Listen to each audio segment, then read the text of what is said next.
Yep. Trying to figure out. You know I'm better than this. Piano tuner, not piano. Piano, okay. And I love, here, you want to try? Yeah, sure. Let's see if I'm close.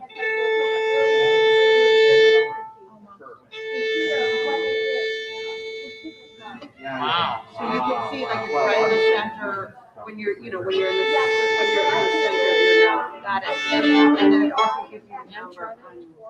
Because I was free. I really like it. Because I had one. Several, but this is my favorite. The piano was one, right?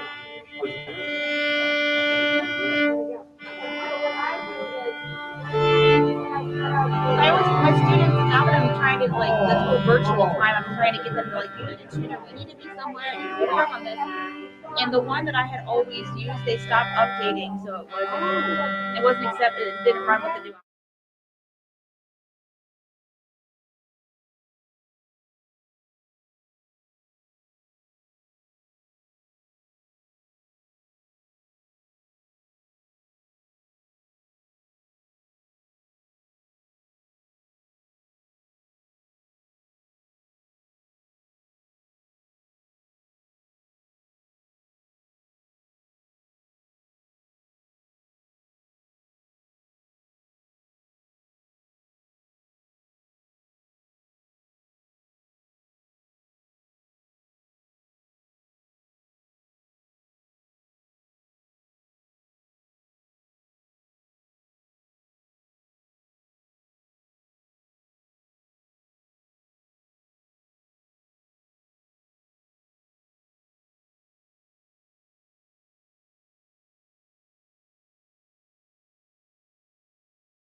Songs, and then we'll officially start the program.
Yay!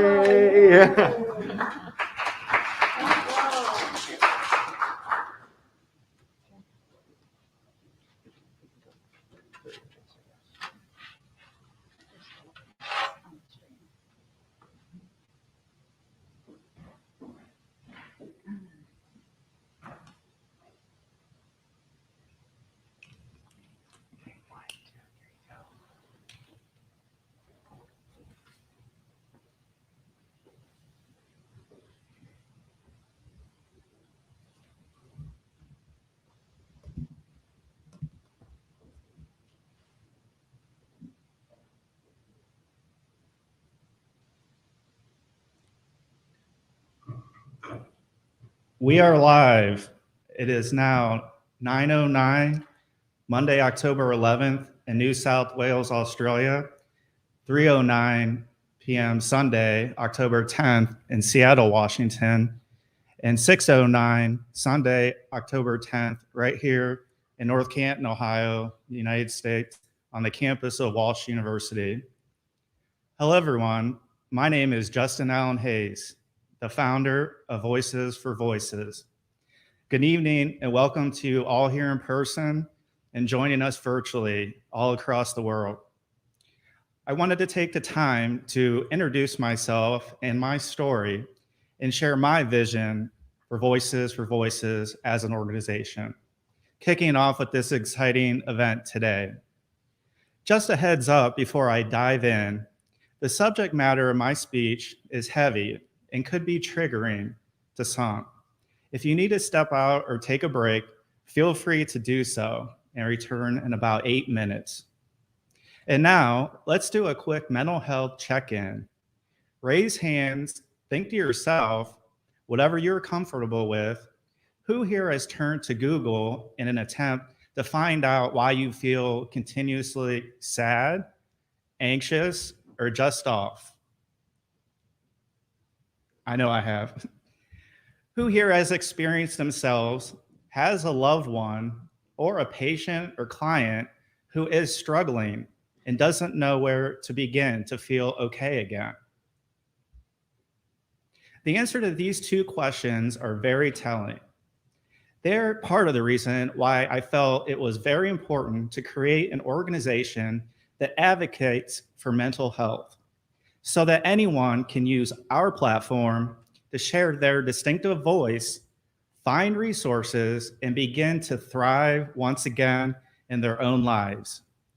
Keep your answers to these questions in the back of your mind. We'll come back to the mission to Voices for Voices in a bit.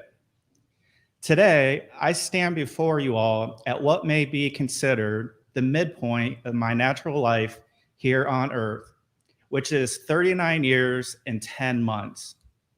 While technically true, I think that it wasn't until November of 2017 that I truly began living and discovering my own prescription for living, which would become the title of my mental health autobiography in 2020.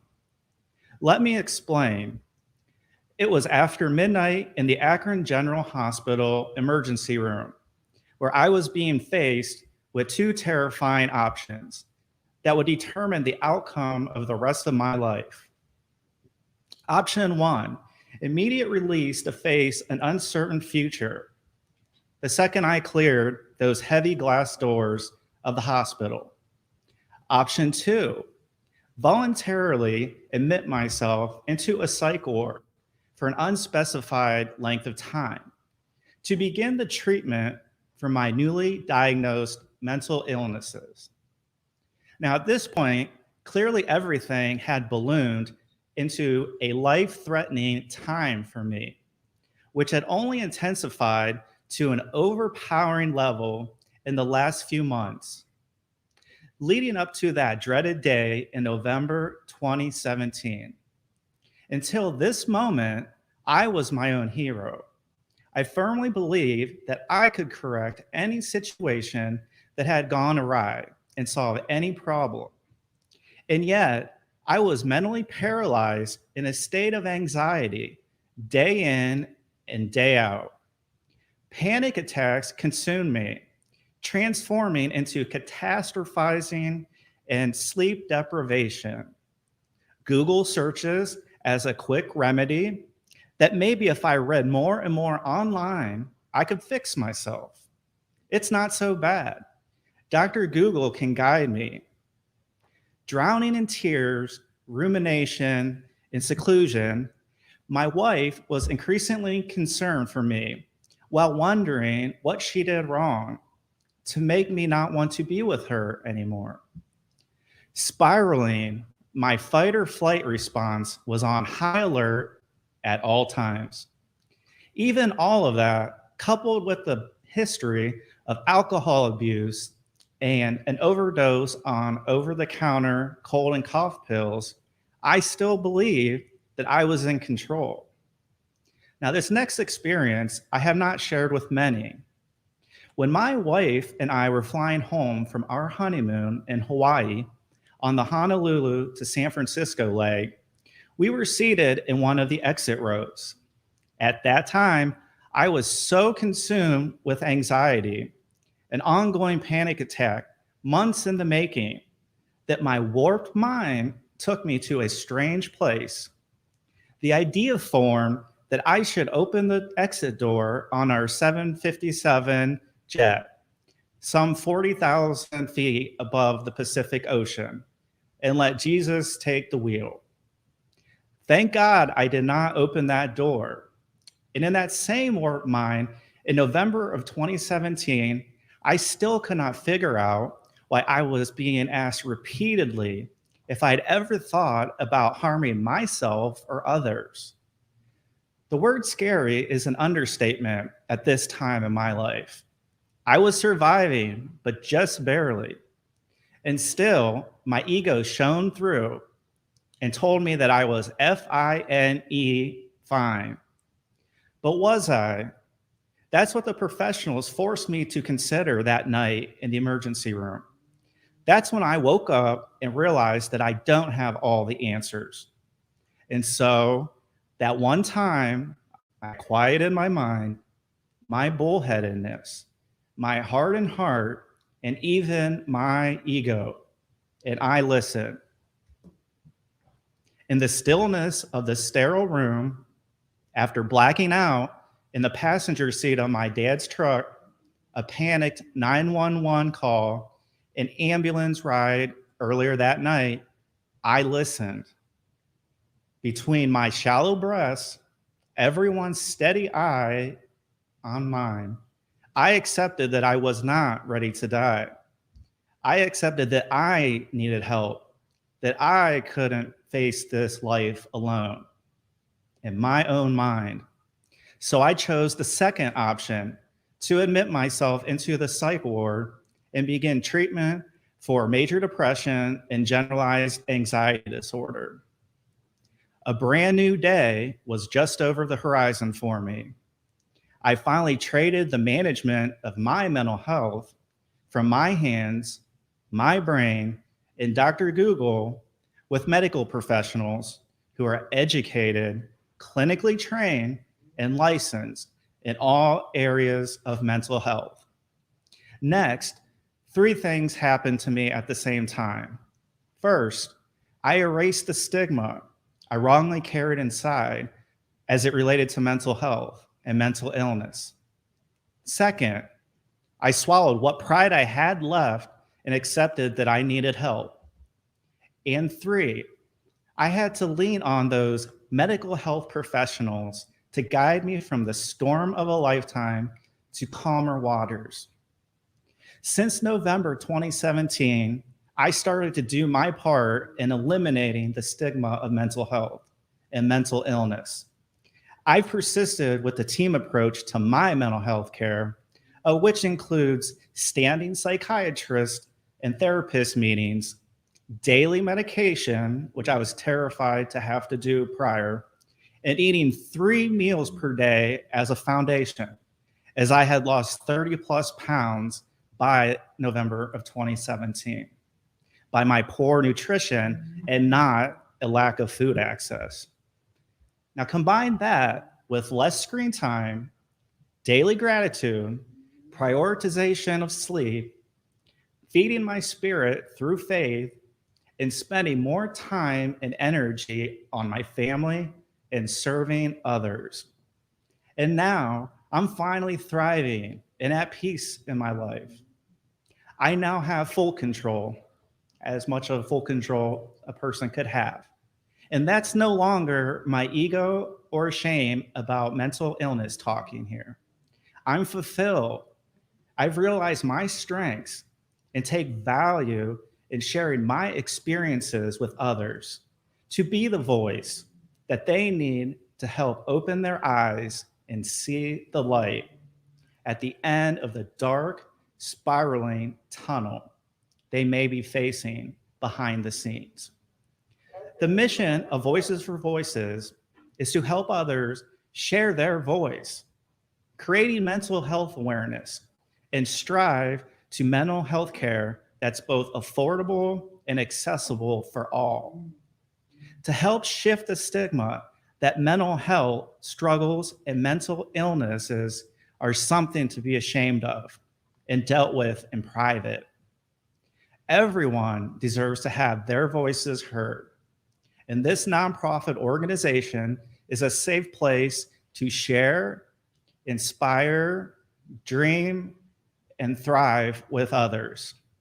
Furthermore, it is my vision that Voices for Voices will not stop there. And like St. Jude's does for children, we will one day have a Voices for Voices facility, a safe place where people of all walks of life can get the destigmatized mental health care they need for free. Today, on World Mental Health Day 2021, is just the beginning for Voices for Voices. This event and the second episode of the Voices for Voices podcast that dropped earlier today are just a taste of the exciting content that we have in the works. Now, some examples of voices could be through the spoken word, like I'm speaking to you here today, body movement, like ballet, sign language and interpretation, in the arts, like art therapy, and performances that are coming up soon from our friends in the Hearts for Music Special Needs Orchestra, the world's first special needs orchestra, which in conjunction with the Akron Symphony String Quartet, and later on from the Walsh University World Music Ensemble. I founded Voices for Voices to start a legacy that is bigger than me, bigger than my selfishness, and bigger than my self-centeredness. I lived the first 36 years of my life. I wanted to create something that faced outward rather than facing inward. And at the end of the day, will continue helping others long after I have passed on from this earthly world. This seismic change of my life's purpose, from surviving to thriving, from hate to love, and with understanding, can only be described as a miracle. And it is truly a miracle that I am alive and here with you all today. I also think of my daughter, Rosemary, and what I want her to learn and take away from life. I plan to make the best use of our time together on Earth to leave a sustainable legacy that will hopefully make her proud that I am her daddy. Now, I am not perfect, and I can't say that learning of the untimely deaths of singer-songwriters Chester Bennington from Linkin Park, Avicii, and Chris Cornell did not catch my attention when the news broke. What I try to do in those situations is to put things into perspective by hoping I am granted the serenity to accept things that I cannot change, the courage to change the things that I can, and the wisdom to know the difference. I am one person that has a dream to positively impact 2 billion people over the course of his lifetime. Maybe I reach my dream. Maybe I don't. Only time will tell. Regardless, I am taking aim at the stars. Although if I don't reach the stars, maybe I will reach the moon. And that wouldn't be so bad, would it? I do, however, believe, like the 35th president of the United States, John F. Kennedy said, that every accomplishment starts with the decision to try, and try I am. Now remember the answers to those two questions earlier. We see you, we hear you, and I hope that you know that myself and my team at Voices for Voices are here for you. This event is the first of many opportunities to share my voice as well as the voice of others. Everyone's story is different and unique. And remember, your voice deserves to be heard. We encourage you to find your outlet, whatever that may be, to share your voice, like so many are here to do today at this event. I personally invite you to contact us at Voices for Voices at president@voicesforvoices.org so that together we can make your voice heard. Now, on behalf of the Voices for Voices Board of Directors, our key sponsors, Redwood Real Estate, and Mr. Dave Schaefer at Edward Jones, and everyone that has volunteered their time and talents, both here in person and virtually, we thank you. Thank you for watching, and thank you for listening and sharing in the mission of Voices for Voices. My name is Justin Allen Hayes, founder of Voices for Voices. I hope to see you again very soon. Now, let's move on with our program.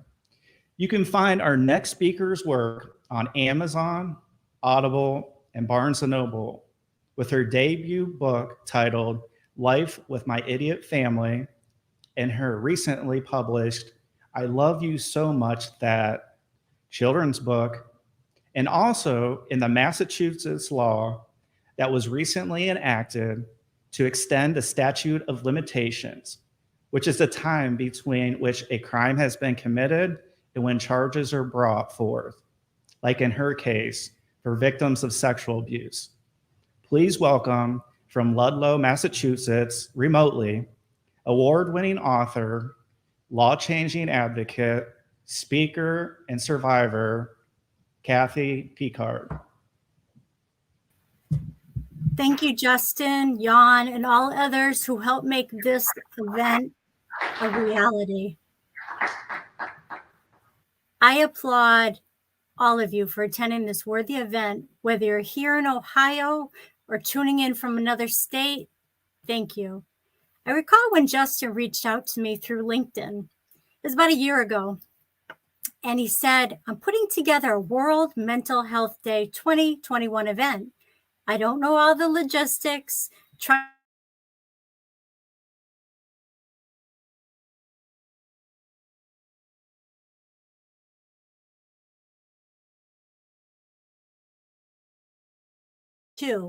By the World Federation for Mental Health. In 1994, a first-time topic for the day picked improving the quality for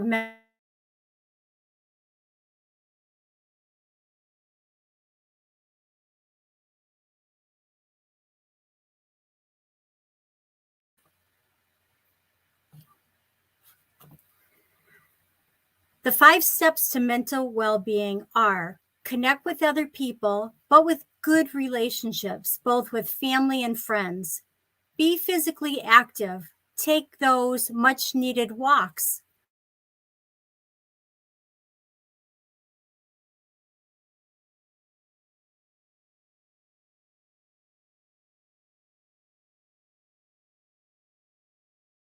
Or a friend or a stranger, paying it forward. Paying attention to the present moment. Be aware of what's going on. Today is a brand new day.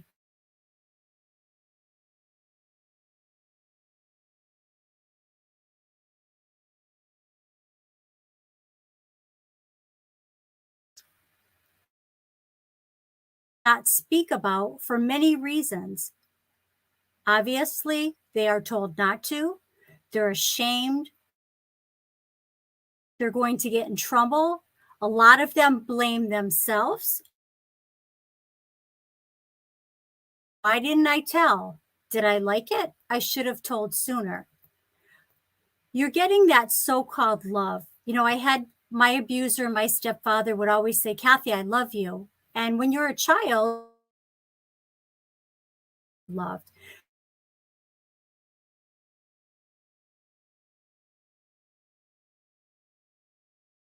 Happening.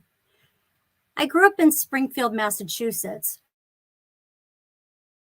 And 3 sisters. At the age of 17, I was told this dad was my stepdad.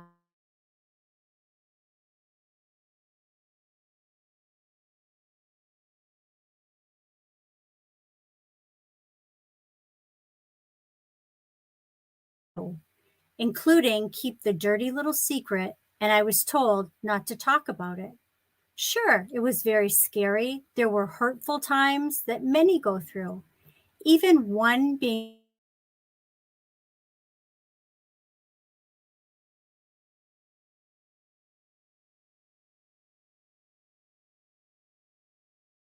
many to this day say to me, well, Kathy, why didn't you tell? I never would have guessed what you went through. You were always so happy, so smiley on your face. Many going through abuse do the same thing. We put that guard up. We don't want people to know what is going on behind closed doors. And we keep it inside until later on in years. And actually some just never really talk about it. Sure, I did see counselors. I remember I can recall 3 that I can share with you. I think it's important to get that counseling, you know, to live a happy, healthy lifestyle. I did get counseling. The counselors that I saw, one in particular said, Kathy, you need to forget about it and go on with your life.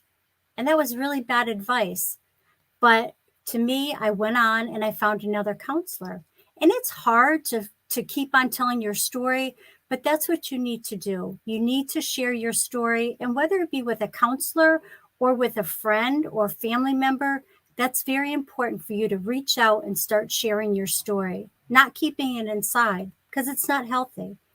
My stepfather was an auxiliary cop, and the threats of the gun and thoughts that if I went to the police station, who would they believe? I thought, would they believe him as he was one of them, or would they believe me as this child? So those are some of my thoughts of why I kept quiet, because I didn't think anybody would believe me. The average age, and these are alarming statistics, the average age a person speaks out about their abuse is 34 years old. The average age one is abused is 9 years old. The youngest that I heard someone being sexually abused is a 2-month-old baby. Very, very sad, but reality. 93% of the perpetrators are known to the victim. They are your coaches. They are your priests. They are your babysitters. They're your neighbors. They're your family members. We need to be on lookout for everybody. If it doesn't seem right, then question it. I'm 59 years old, and the thoughts, the feelings, and actions of what happened to me in my younger years, they're never going to go away, but I chose to do something about it. And I feel that most are able to use their voices if they're in a safe environment and have the support of the peers in their lives. With over 6,000 bills at the Boston State House, you have to make your voice heard loudly and tell why it's important to pass particular bills. I remember having one representative's aide tell me I was bothering him, and I told him, listen, I'm a taxpayer and I have a voice. You have to listen to me. So going from a shy, quiet child, I became this huge big mouth of a person fighting at the Boston State House. I fought the Massachusetts laws to change the time when survivors can take their abuser to court for justice, accountability, and some closure of some sort.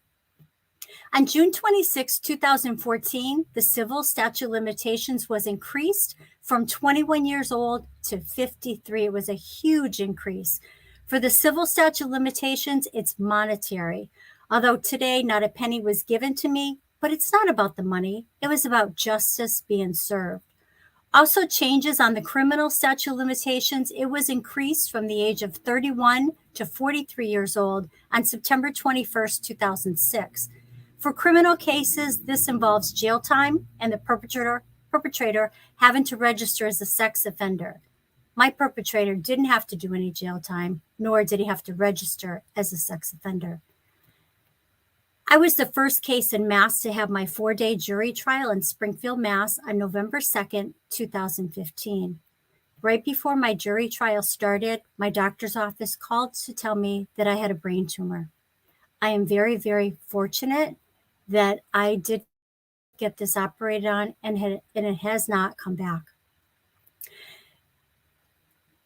During my case, I was reliving my past and being triggered, but I'm glad that I did it. And you know what? I would do it again. After my case was heard, a male friend of mine took his abuser to trial, and he too won his case. Reported statistics for sexual abuse is 1 in every 4 girls sexually abused by the age of 18. And for boys, it's 1 in every 6 boys before their 18th birthday. My husband, Gary, and I have been married for 24 years this month. It took us 5 years writing my story, Life with My Idiot Family. People think it's a humor book, but then as the title goes on, it's a true story of survival, courage, and justice over childhood sexual abuse. It's in book format. It's also on Audible that we spoke, and it's available on Amazon and Barnes & Noble. Gary is writing the screenplay, and we hope to get it into a movie. Never say never.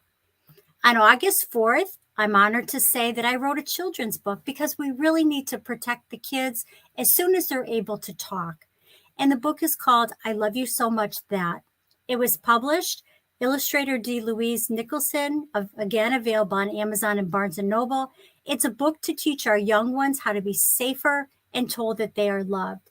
It's also paw signed by my dog Abby, my miniature schnauzer, who's actually in the book. A dog and a cat are very helpful in one's life that has experienced trauma. A safety net, being able to hear what's going on outside. Their ears can hear a lot better sometimes than ours, and that's okay. Or just to hold on to this furry loved one is important. To read to a child was something I never experienced. Instead, my mother and stepfather would plop me down in front of the TV. Is the only memories that I have as a child. My hope is for you to get these 2 resources, share, do an Amazon review to support me because these are valuable information. For over 20 years, I have presented to colleges, correctional facilities, both staff, male and female inmates, hospitals, mental health workshops, and the police academy, to name of some. When I speak, especially at the police academy, I make sure I tell our future police officers that when you're going on a call on abuse, that your eye contact and your tone of voice is very important to the victim. They may not disclose at that time, but they're going to remember the actions that you took place. When a person approaches you and says, I need to talk to you, it's important to take the time right then and there, as they may want to tell you of the abuse or something important. If you say or show you are too busy, they may come back with the response, oh, it was nothing, or forget about it, I forgot what I had to say. So take that time and listen to anybody that chooses you to talk to. It helps to talk and share my story to others. I know it just may make a difference in giving someone their voice to share their story. Give them the voice that they have. Justin and I have both sent copies of our books because we speak to everybody But we both sent copies of our books to the president, and we both got responses. I had to mention that. You can educate yourself on sexual abuse by checking out all the resources that are available. Child Help, Darkness to Light, RAIN, Child USA, 1in6.org, Bikers Against Child Abuse, to name of some. Remembering years back when I did research at the libraries because I didn't have a computer, there was a limited resource available. Today, there are many. There are many things to help people to prevent sexual abuse from happening. Thank you for your valuable time and attention. Please self-help. If this was any way triggering to you, please self-help. It was an honor to be a guest speaker this evening, and I can be reached out at Kathy, with a K, childadvocate@gmail.com always. Thank you.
before I do a quick introduction and my intro remarks, that I talk about voices, being able to express your voice in a spoken word, or body movement, through art, whether it's music that you have heard, and also with art.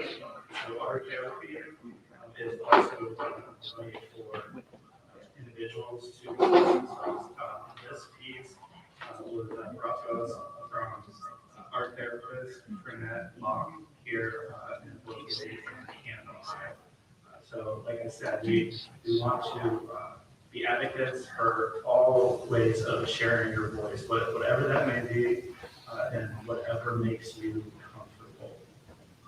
So next, we're going to be having a once in a lifetime performance that I think you'll all enjoy, whether you're here on site at Washington University or visiting us at any place live stream throughout the world. And that collaboration, it is going to be between the Akron Symphony String Quartet, which you just heard the fantastic music that they played, and they're also going to be joined by the Hearts for Music Special Needs Orchestra, which is the first special needs orchestra in the world. And I am so excited. This collaboration, this relationship really kicked off many years ago at church, where I ended up seeing the director of Hearts for Music, Mr. Kitcherell Chen, and was able to just reach out to him and see if this would be something that his orchestra would like to do, not knowing if we'd be able to bring professional musicians to play with them. But again, you have to dream big to make dreams come true. And tonight, that is something that we're going to do. So before we kick off, I'm going to have Mr. Kitcherell Chen come up and say a few words about his organization and the Hearts for Music. Mr. Kitcherell Chen.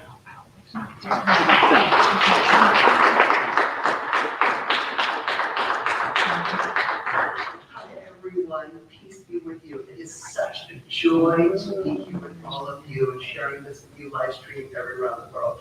My name is Kathy Peart, and I am a professional music therapist and have been for 20 years.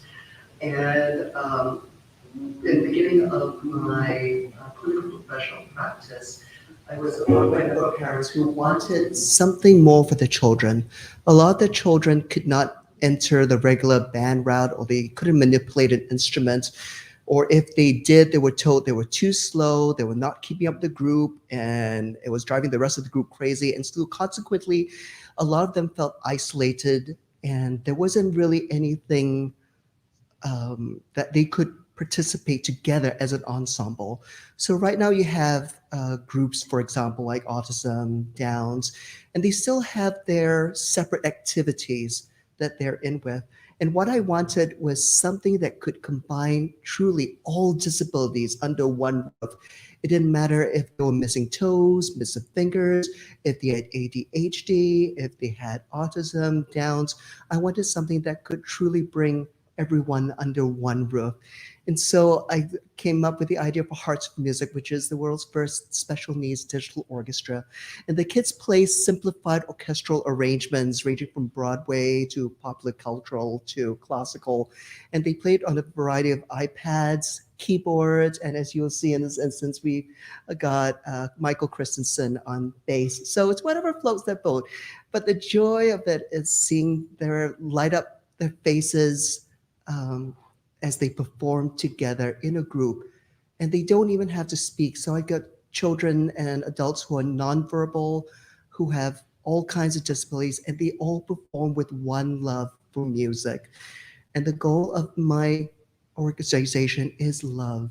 It's love for those who are disabled and those who are on the fringes of society because they can't participate fully. I myself am disabled. I am deaf.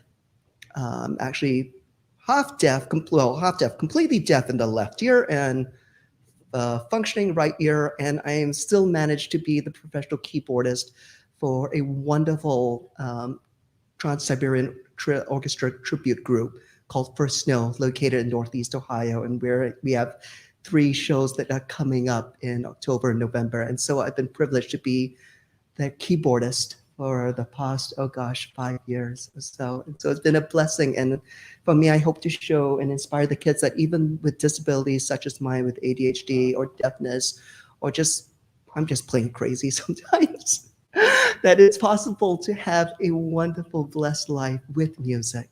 So without further ado, I'd like to introduce to you some of the kids. So each group performs the same music and wherever they are. So the Hudson group or the Brecksville group or the Strongsville group, in this case, we got the Brecksville kiddos here, and they all perform the same thing. And we've had all the groups participate at one shot, and it's a joy to see 25 kiddos. So imagine 25 kiddos with all sorts of disabilities, physical and cognitive and emotional, and they're performing under one roof.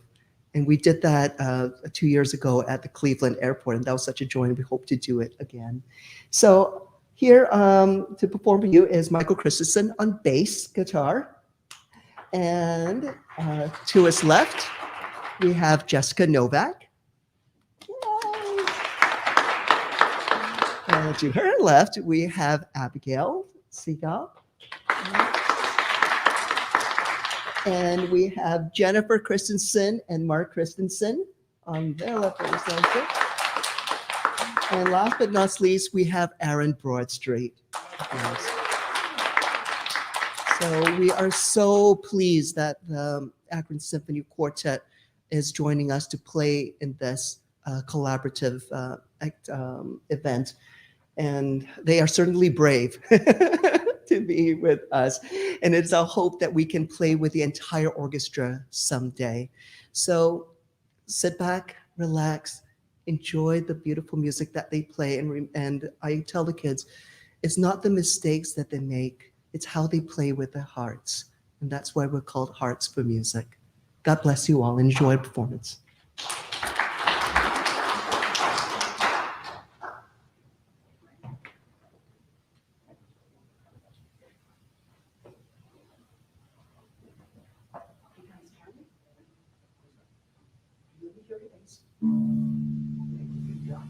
All right, Aaron, let me hear you. Very good. All right, Aaron, your turn.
Okay,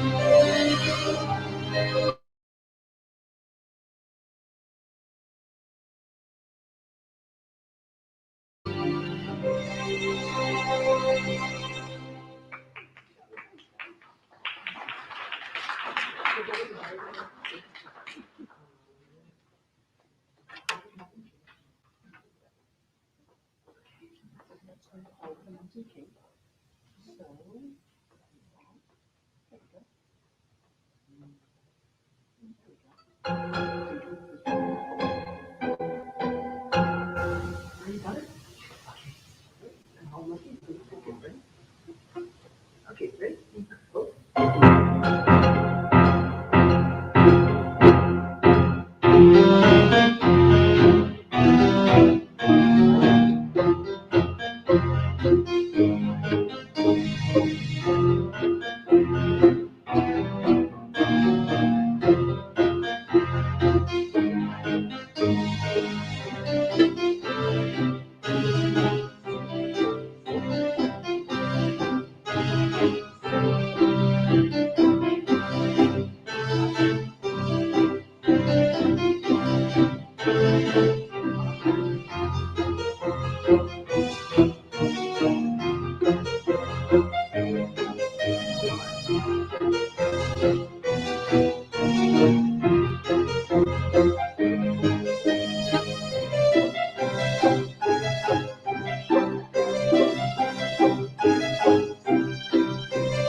Forrest Gump is one of the movies I have yet to watch. I really need to watch.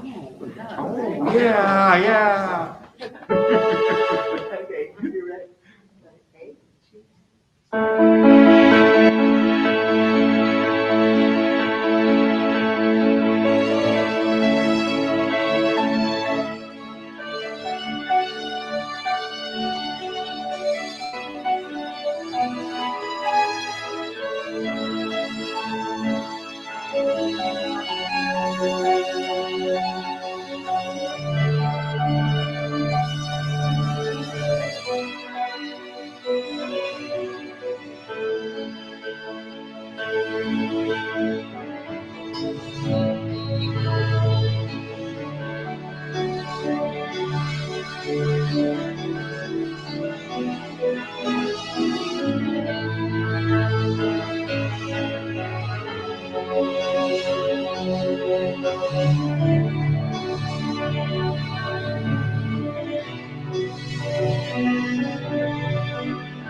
Feel free to sing along with this one. This one, I'm a big fan of Disney, and Disney remains one of my favorite places to go to. Okay, ready?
And in honor of our armed servicemen and women, this one's for you.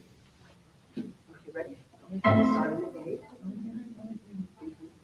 Yeah, I have it. All right. A.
In spring earlier this year, we had the wonderful opportunity to do a Zoom performance with an orchestra in Russia that worked with Down syndrome kids.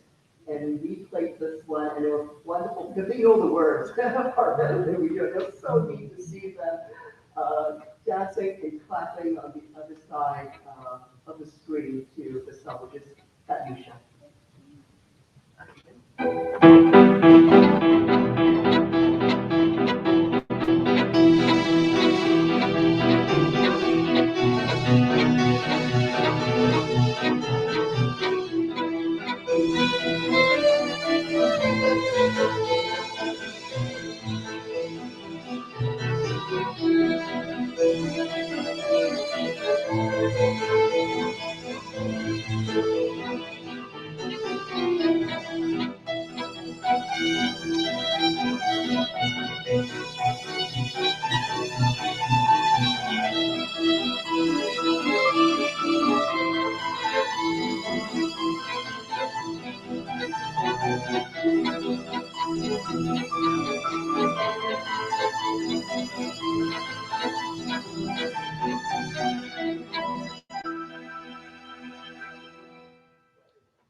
Really good. Okay, now the music grace. Okay, ready? Slide up and down.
Our last song is Tomorrow, and from the musical Annie, and it's such a wonderful, hopeful song to end on, because in these hard days, these rainy days, that tomorrow always brings something fresh, something new.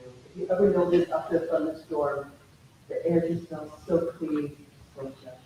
Thank you so very much for listening to our performance. We are Hearts to Music.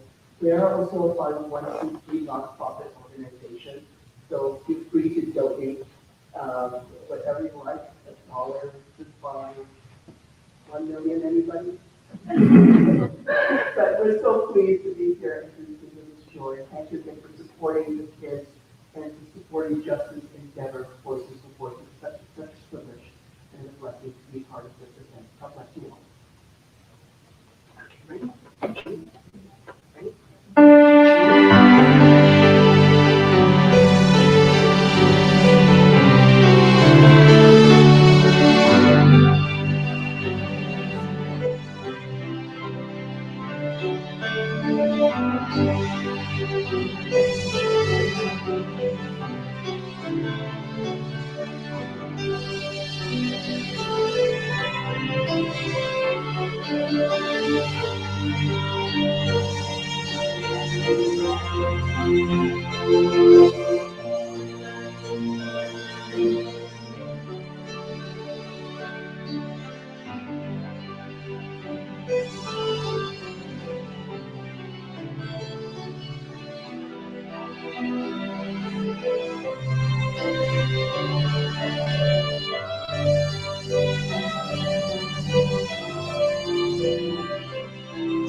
you, Hearts for Music. Thank you, Akron Symphony String Quartet. This was truly a dream come true for the Hearts for Music musicians, and hopefully someone here in person or online via live stream was inspired to know that there's always going to be tomorrow, and that a new day has started.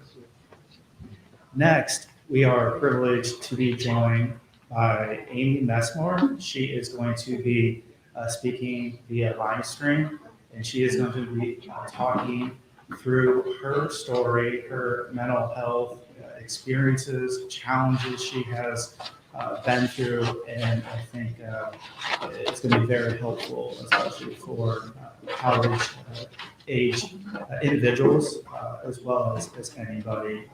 So we'll bring up Amy Mesore. So Amy, the floor is yours. All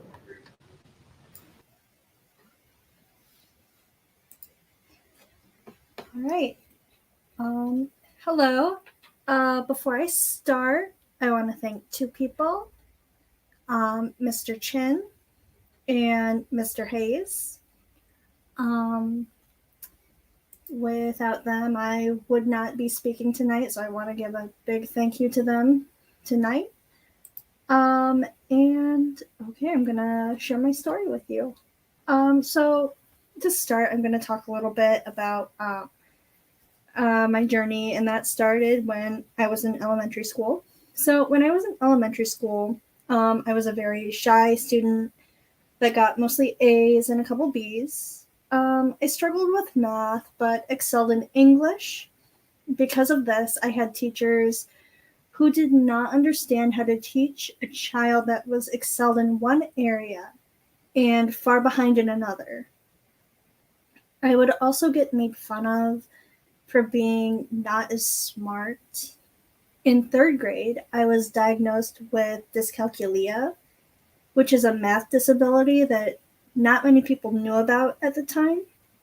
I was then transferred to what was then known as the resource room so that I could get caught up in math.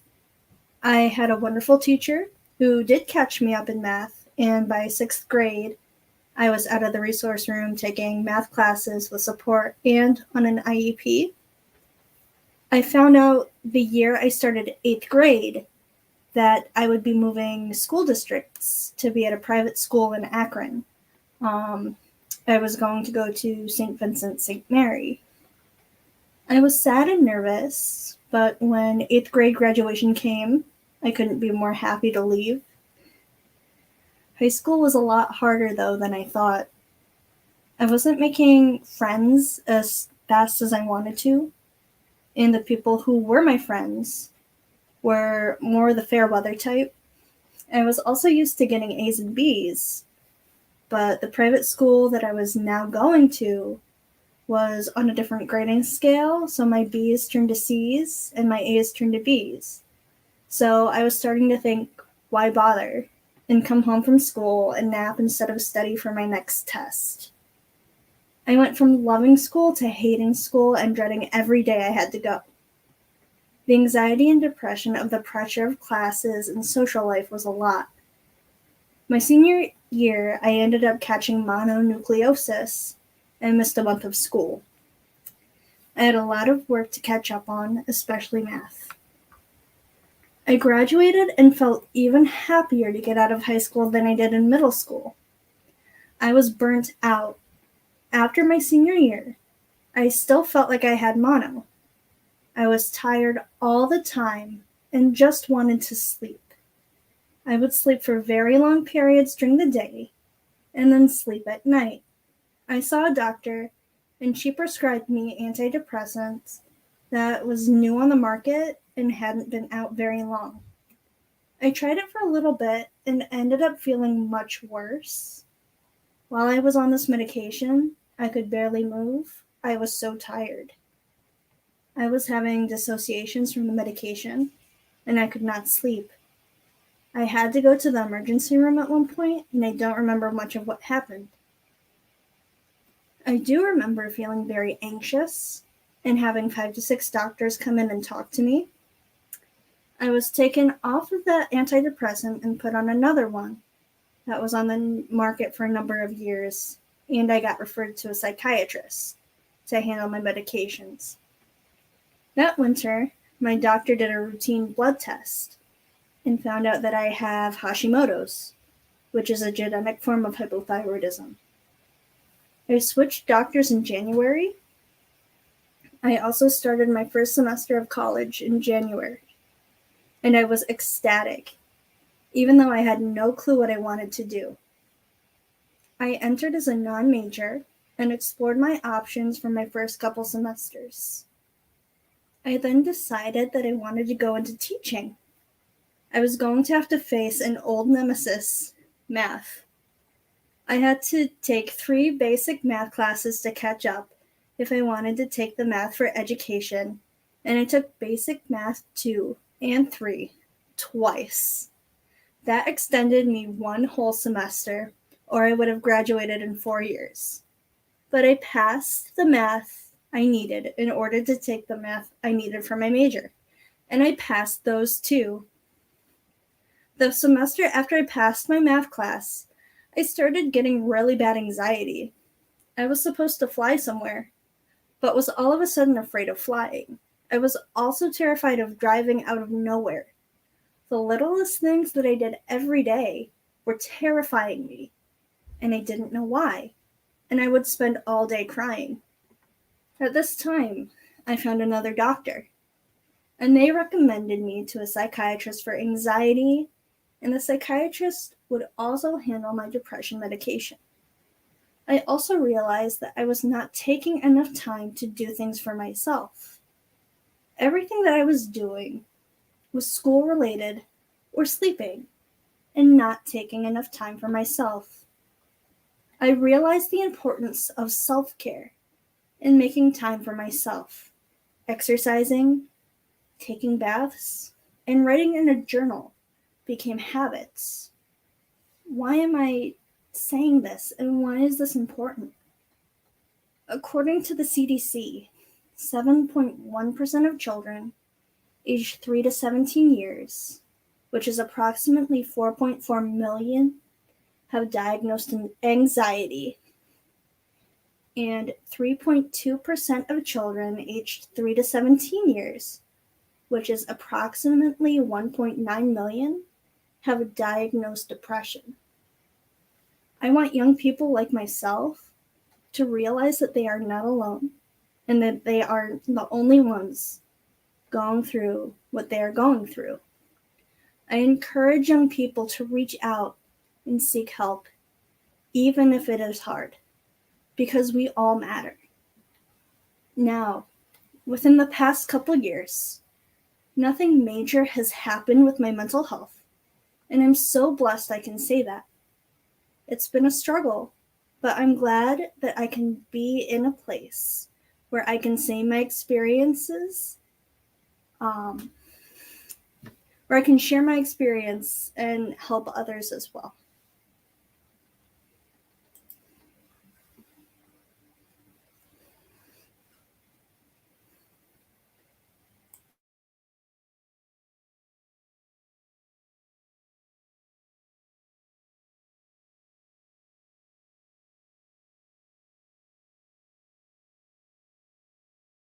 To share your story.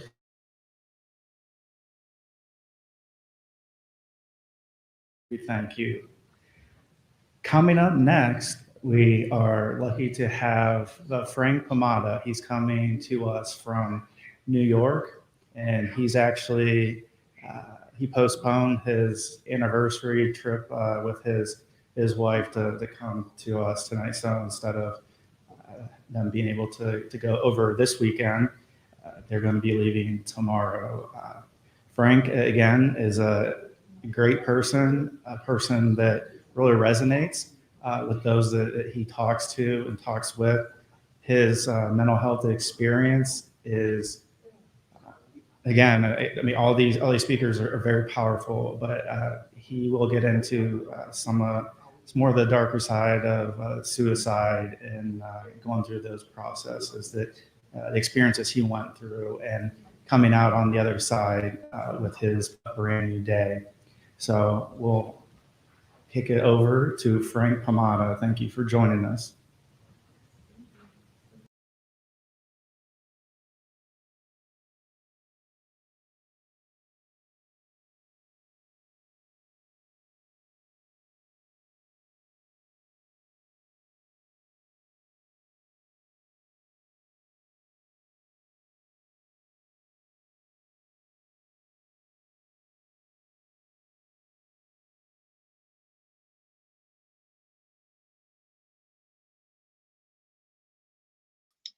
Sorry about that, technical difficulties. I was muted. Let me thank Justin again for the concept for this, for inviting me to be a part of this wonderful event, and for allowing me to share my story. I've titled my my segment "Silence is Deadly," and a lot of that comes from my own personal experience, where I was afraid to ask for help. In Justin's case, I think he said it was 37 years. In my case, it was I was 48 years old when I ended up in the hospital, my third suicide attempt, and had to look at making some hard choices as well. I think Justin put it really well. I want to give kudos to all of the other speakers, and also for the music. What a beautiful idea to have these musical interludes. I'm going to share my screen with you now. I put together a PowerPoint slide, and hopefully that will work. Okay. Yeah. All right. So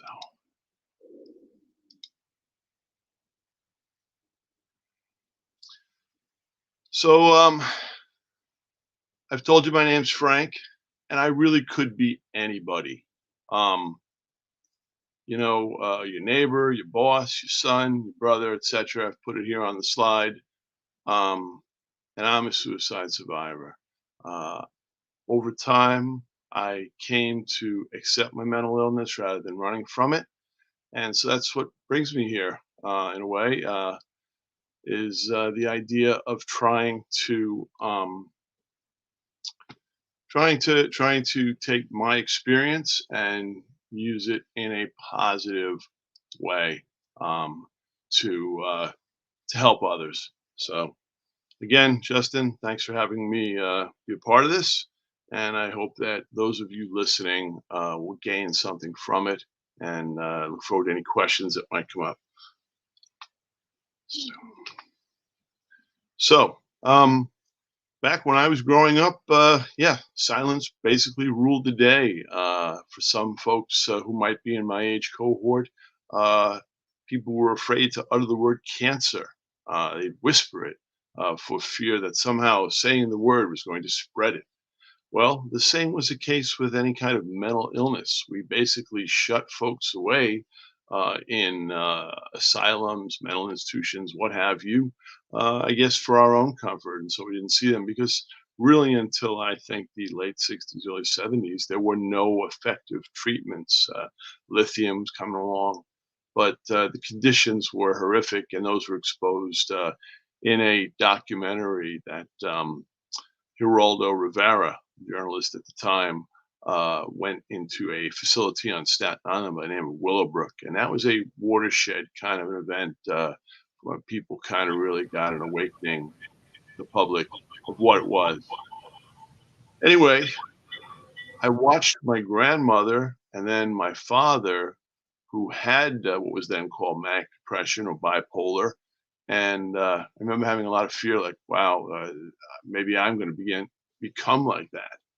And so then when symptoms began to exhibit and I had some awareness of them, really, I didn't want that to be the case. And I think Justin alluded to this somewhat in terms of talking about pride and what have you.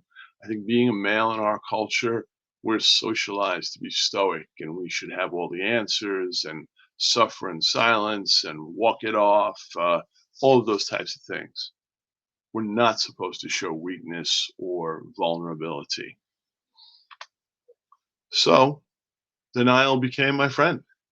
I only recently heard the term smiling depression, and yeah, that was me. Other people's comfort was more important than my own pain that I was experiencing. So I didn't want to sort of stink up the room, so to speak, or be Debbie Downer, all of those different expressions. So I paste a smile on my face and kind of grin and bear it, so to speak. And it was shame and there was stigma. I thought of all sorts of negative consequences that could arise from me being honest and opening up to somebody. Even childhood friends were shocked when I began to talk openly about this. They just didn't know, and in some cases they felt bad. They felt like they were bad friends, but I explained to them. I said, "Look," I said, "I was hiding this from myself. So how might you have perceived it?" You know.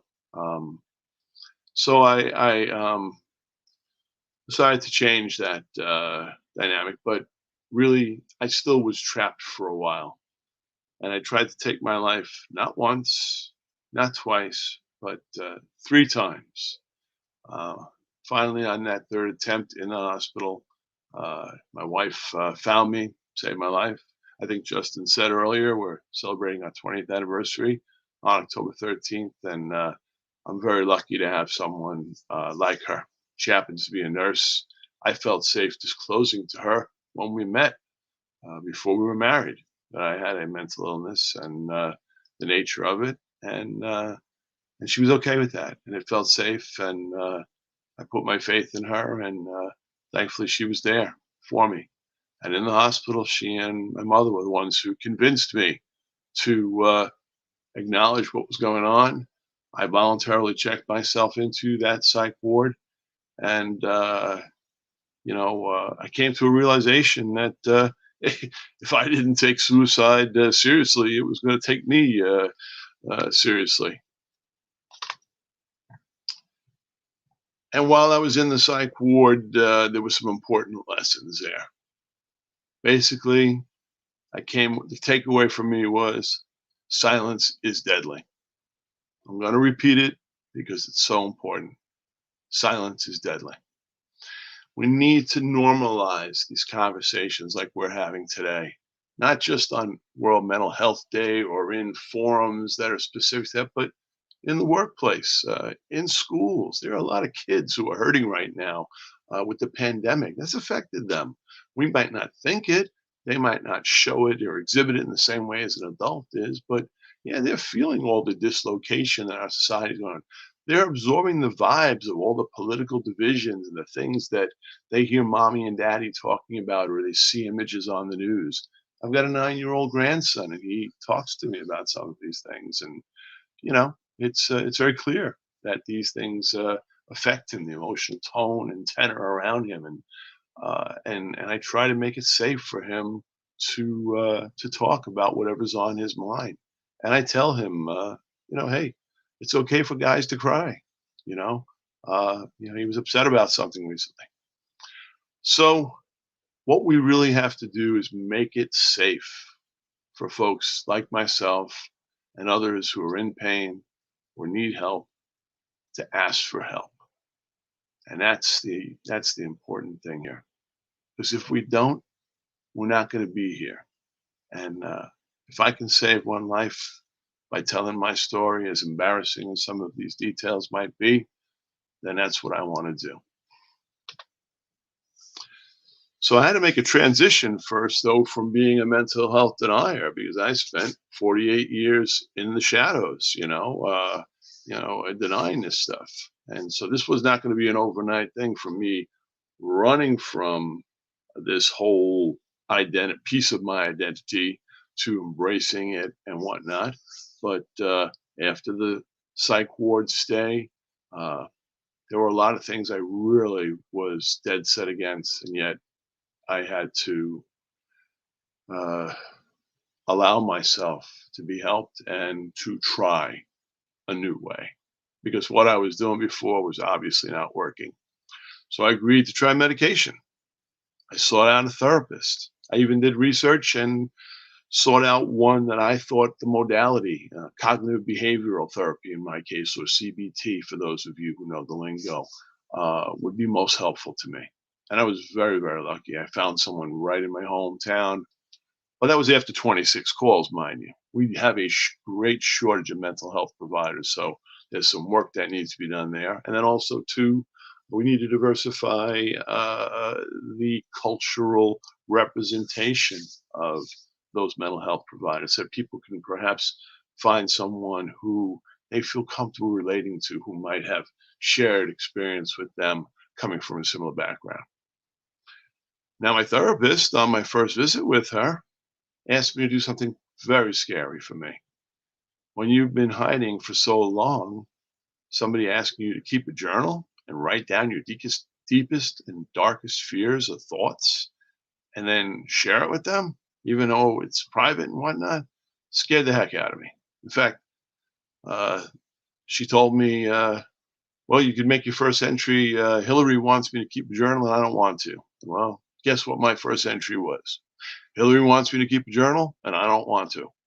And yet I have grudgingly acknowledged in the years since I began seeing her, the value of that, the insights gained, and how it's helped us to look at issues or thoughts or triggers, what have you, that are affecting my condition, my energy, what have you, my interactions. I found out not too long ago that I've had ADD. I just thought I was an absent-minded kind of guy. And yet I had a very intelligent boss at work who noticed some seemingly careless errors I was making and had the intelligence and the sensitivity to ask me, Frank, do you think there could be a medical issue here? And I've subsequently found out that that happens to be ADD, a often co-occurring diagnosis with bipolar. Perhaps there's some shared neural pathways or genetic connections there. I don't know. All I know is I had to add another medication to my little cocktail, which seems to be helping. So thank you to that boss, because mental health in the workplace is another important part here. So slowly I began to embrace mental illness as a part of my identity instead of running away from it. And I also began to see myself as part of this wider community. I frame this whole mental health awareness thing that we're doing as related to a civil rights struggle, similar to the physical disability community and the passage of the Americans with Disabilities Act here in the United States. Those of us who are affected by mental illness are treated differently. We are stigmatized. We have to live in fear of potential consequences. And so I don't really like that. So I think we need to end that whole thing. And again, it begins with conversations like this, people sharing and saying, this is what's going on with me. This is who I am. And hey, look, I happen to be a functioning member of society. I can come to work every day. I can be productive. And, that's so important. So, we need to make sure peers, insurance companies, law enforcement is trained. Doctors need sensitization, and even families. There is something called mental health first aid for those of you who don't know it. We need more people trained in that. I ran an after-school program. I had to be trained in basic first aid and CPR. Nobody said anything about mental health first aid, but I had a young girl in my program who her peers came to us with concern, was a cutter. It would be good if I had had some more training to help me to assist that young lady. We ultimately did assist her and brought her parents in and the school counselors, but we were feeling our way, in the dark a bit there. So now we move to a whole different stage, that of becoming a mental health and wellness superhero. And that probably could sound a little grandiose, perhaps, to some people, but I'm on a mission to save lives. And let's face it, if you're like me and you like to watch superhero movies, what is it they do? They're saving lives, or they're saving the world, what have you. Well, I have no illusions that I'm saving the world, but again, if I can save one life, if there's one person listening to this who can help a family member, a friend, or themselves, well, then maybe I can don that cape, you know. And also, too, by the way, I want to acknowledge a colleague and mentor and friend, Mike Venier, who wrote a book called Transforming Stigma. And he threw down that challenge to folks that the only way we were going to change things was by becoming mental wellness, mental health superheroes, by telling our story, by standing up and being heard and speaking out. So that's what I'm doing today. Thank you, Michael. So I also could be thought of as a change agent of change. Here's a guy in this slide who is a character who goes around to some of the conventions for NAMI, the National Association for Mental Illness here in the United States. And I love it. That's great. He's dressed up like a superhero. But check out what his shield says. He's a stigma buster. And that's what it's all about. So I'm adding the power of my voice to the other voices that are represented here, each of us telling a different slice of the mental health and wellness scenario, dynamic, and trying to create conditions that will be better going forward. You know, so many different things can impact mental health, and we've heard just a couple of them this evening. I really want to salute the courage that the folks who are speaking are exhibiting. You know, telling strangers our story is not easy. I have gotten tearful. I'm working on not doing that right now. Pardon me. But that's how change happens. So, in closing, I want to thank you for listening.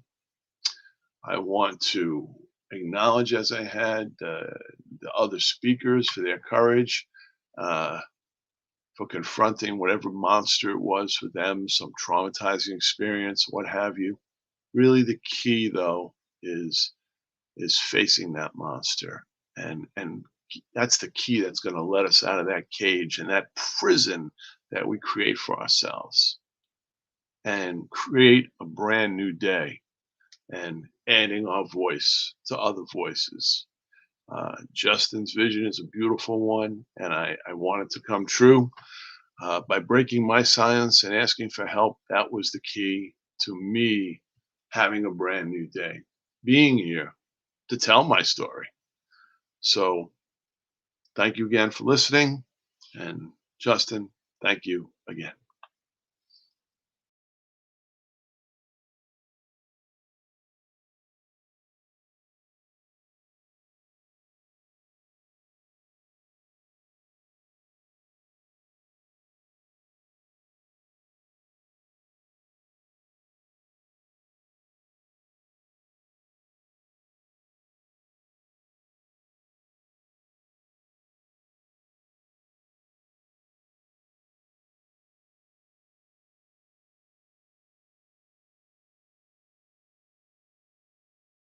Musical performance.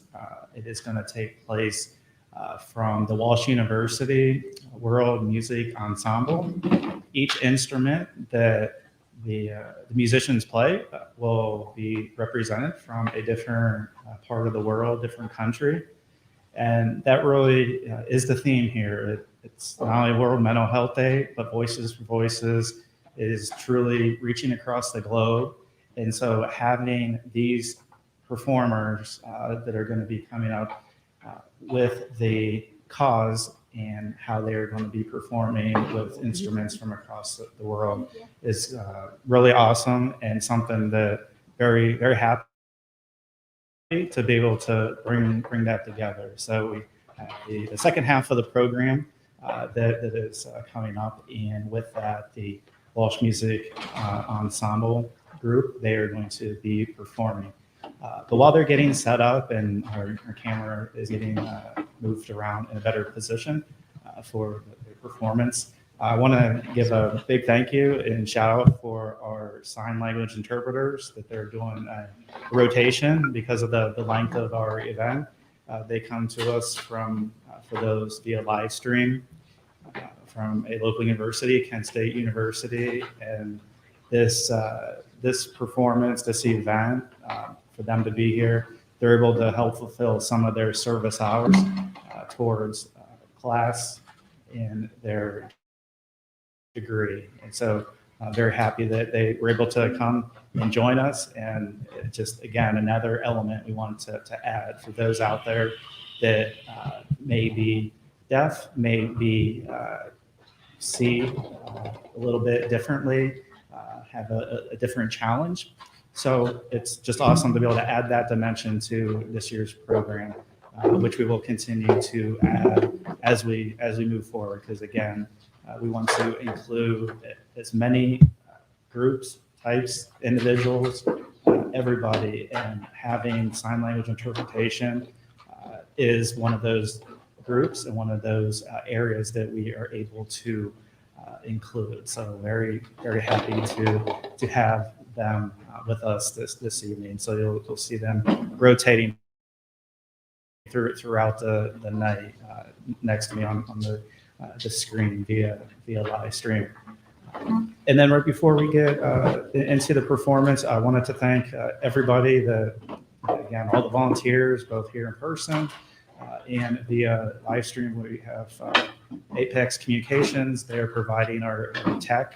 Unfortunately, the internet, no matter how wired you get to the actual internet connection of a university, sometimes goes down. And so thanks for bearing with us for those times. It's a pleasure to be able to bring an event to you.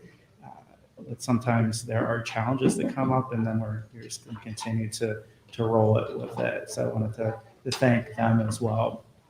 So it looks like our world music ensemble from Walsh University is getting ready to start their performance.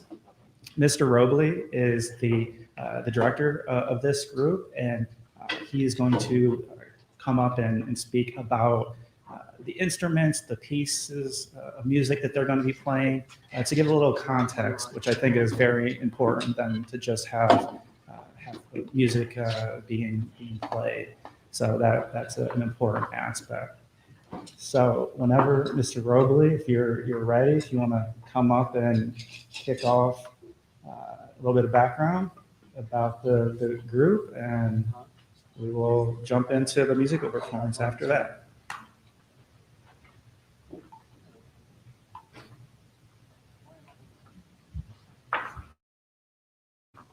Great. Thank you, Justin. We're glad to be here. Once again, I am Tom Robley. I am the director of the World Music Ensemble here at Walsh University. And as part of this ensemble, we work on traditional music from a variety of places in the world. Today, we're really going to focus on music from Ghana. And we're going to start with some xylophone music from Ghana. What's interesting about these instruments is they're used in a variety of contexts. So we have pieces that are used for recreational means, pieces for spiritual, sacred means, like church services on Sundays, and for ceremonies, funeral ceremonies, or other events like that.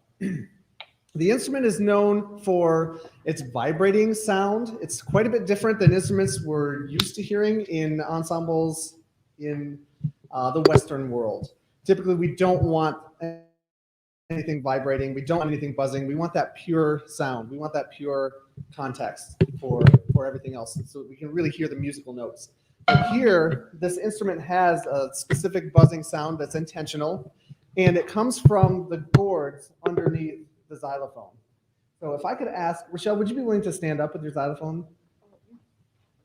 I know it's a little bit challenging to see for those here, and then perhaps for those who are watching online, but if you would hold your instrument up, just hold the large end up. We have keys on one side of the instrument, and then on the bottom side are gourds. And these instruments are made from all natural materials. So the keys are made from wood called liga. There's an indigenous wood from Ghana. And the gourds are grown just like we would grow gourds or pumpkins or any sort of vegetable like that.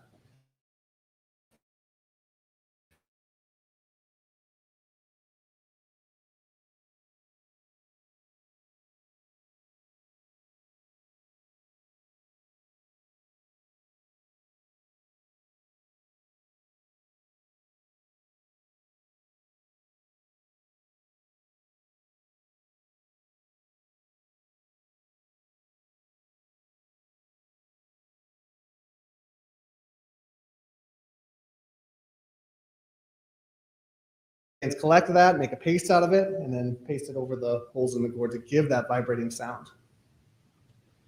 So this instrument has healing qualities, it has spiritual properties, and it's known for that vibrating sound, and it is said by those who use it in those contexts that it naturally balances the water, the vibrations of the instrument balance the water of the human body and allow that healing process to take place.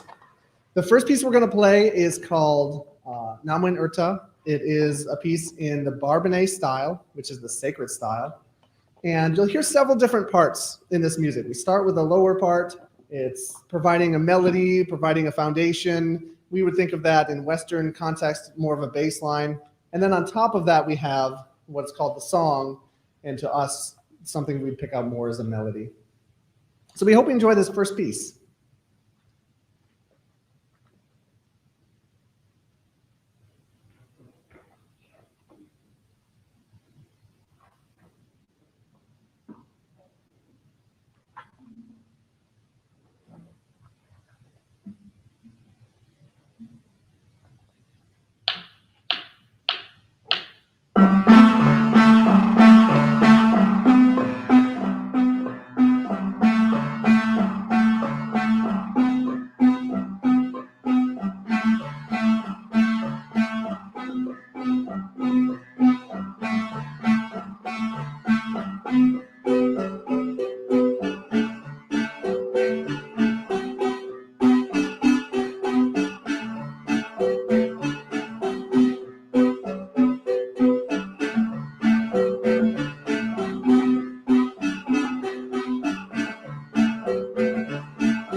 Thank you. So we're going to switch gears a little bit. There's so much to all of this music. The first music comes from Northwest Ghana. That piece specifically was music of the Dagara people from Northwest Ghana. Now we're going to travel to the south part of Ghana and completely change performing styles and move to some of the drumming styles. This piece we're going to play is music of the Ewe, and it's a stick drumming piece. It's a rather strong, aggressive kind of a piece, and that lends itself to the history of the Ewe people themselves. They overcame a lot.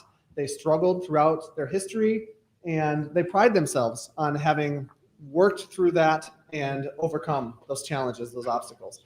I think you hear that sound in the aggressive nature of the music there. So this piece is called Gahu. It's a traditional music of the Ewe people, and it would be used in ceremonial contexts. I should say, feel free to move closer to us. I know that it might be hard to see, especially the xylophones for those who are over here. So you're welcome to move around and come closer if you like. And then the last point I'll make for this segment is the musicians' attire that we're wearing. These are smocks that were made in Ghana by the people that we work with, the people we learn from. So we learn about this music, we engage in these cultural exchanges, and as part of that, we often exchange, traditional items. And these smocks are one of those things. These were made for us. They were handmade, and they're sewn in small little sections. And then you can see a variety, certainly, of colors in these as well, which is intentional. That's what you would expect to see if you see this music performed in a traditional context in Ghana. So we're going to play a Gahu for you. There is a vocal component of this. Feel free to join in. The vocal part is very simple. It's stated Gahuwe, Gahu Ahuwe, Gahuwe, Gahuwe. So feel free to join in as we do that. We'll start some drumming stuff, and that vocal part will come in right after that. So we hope you enjoyed this next piece.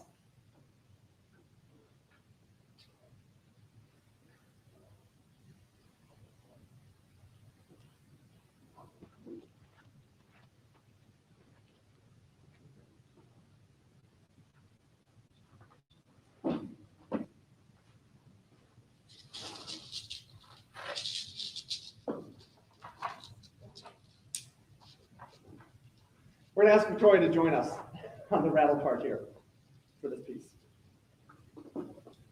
Here we go.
So like I alluded to before, there are so many elements to this. There are cultural elements, there are musical elements, and there are process elements that take place as we're actually performing this piece. And so much of what we do with traditional music is in a rather free form. So there are specific parts that are played at necessary times, depending on what the dancers are doing, depending on how the community is engaging with the performance and things of that nature. But as far as the number of repetitions of each cycle or the number of repetitions of each form, or even the order of some of those forms, there are variables that we create on the spot. We really create those forms in the moment, in real time, which I think is one of the alluring things about this traditional music. So in that piece specifically, again, that piece was Gahu. It was music of the Ewe people. And the conductor for these ensembles is also performing. So the members are listening for specific sounds, specific cues, whether it's on the xylophones or in the drumming parts. So for some of that, they were listening for a count off that I gave to know that we're going to start the next part. And in other cases, they were listening for a specific rhythmic pattern for that piece to know that we were going into the next variation. And then it's up to them as the performers to know what part of the measure to start their playing in. So some of those things start right at the beginning of a phrase on count one, some of them start partway through a phrase on count three, or other variables as far as that goes. So we had the song section at the beginning, then we had a faster section, which would be the dance section. That's where dancers would be featured in the traditional context. And then we brought everything together to close at the end there.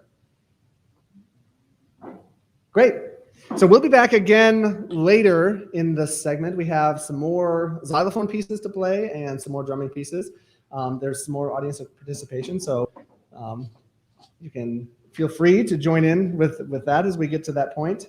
But we're going to examine some music from some other places in Ghana later on in about an hour or so. So thank you once again.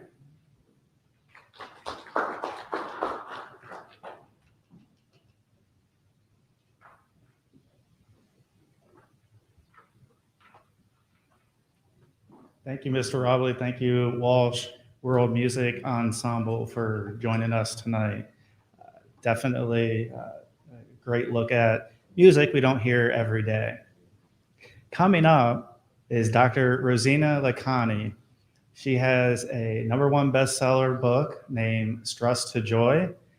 She is an MD psychiatrist. She is from the Seattle, Washington area. And I was able to come across her podcast that she does, where she interviews different individuals going through different challenges and how they are overcoming them to both help themselves and to help others. So when this event was starting to get put together, I really wanted to have her on our show. And so luckily it was able to work out, and she's able to join us, which is about 5:20 Seattle Pacific time. So please join me in welcoming Dr. Rosina Lakani.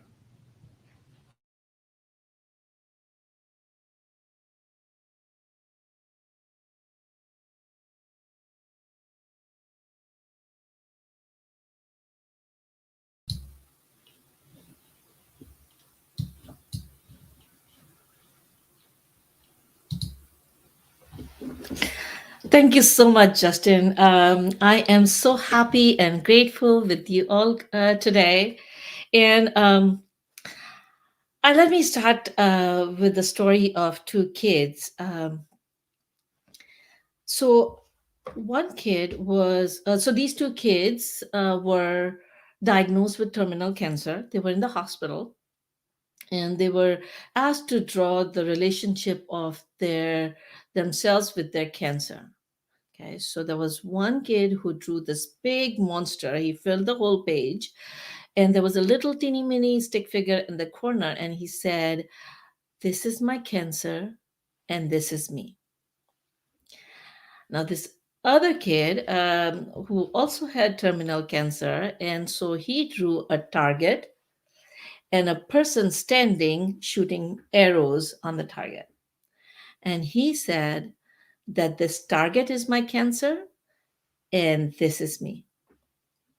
So I'm asking you today, guess who lived longer? The kid who thought the monster was big and he could not do anything, or the kid who thought the cancer was the target and he can do something about it? And it's not as important if which kid lived longer, but just imagine which kid lived the fuller life for the rest of each day of their life. The kid who gave up or the kid who was trying to do his best. And so I want you to take a minute and think about your mental illness, because a lot of people think that mental illness is a monster. So if I ask you today to draw your um, relationship with your mental illness or mental health, what would you draw? Would you be like the kid who drew the monster and little bitty figure? Or would you be the person who would make the target and start taking care, do the best you can to deal with the mental health? And so on that note, I want to show my gratitude for Justin to inviting me for this program. I am really excited, as he told me that I'm a psychiatrist and for last 20 plus years. And so I've seen a lot of suffering because of the mental illness. But at the same time, I've also seen people recovering. And it's the most joy I get from my profession is when I see a person who comes in crying and is smiling and is thriving. And I was so excited to interview Justin on my program, Happy and Healthy Mind with Dr. Rosina, because he is one of the examples of people who did not give in, who did not become that little teeny weeny figure in the corner. He became the person who started shooting the arrow. So I ask you today, what is your relationship with your mental health? Yesterday, I was watching this Karate Kid. Have you seen Karate Kid, the new remake of Jackie Chan? And so at one point in time, he is feeling really sad about loss of his family, and the kid takes him out and they start practicing. And he said, "You taught me one thing today."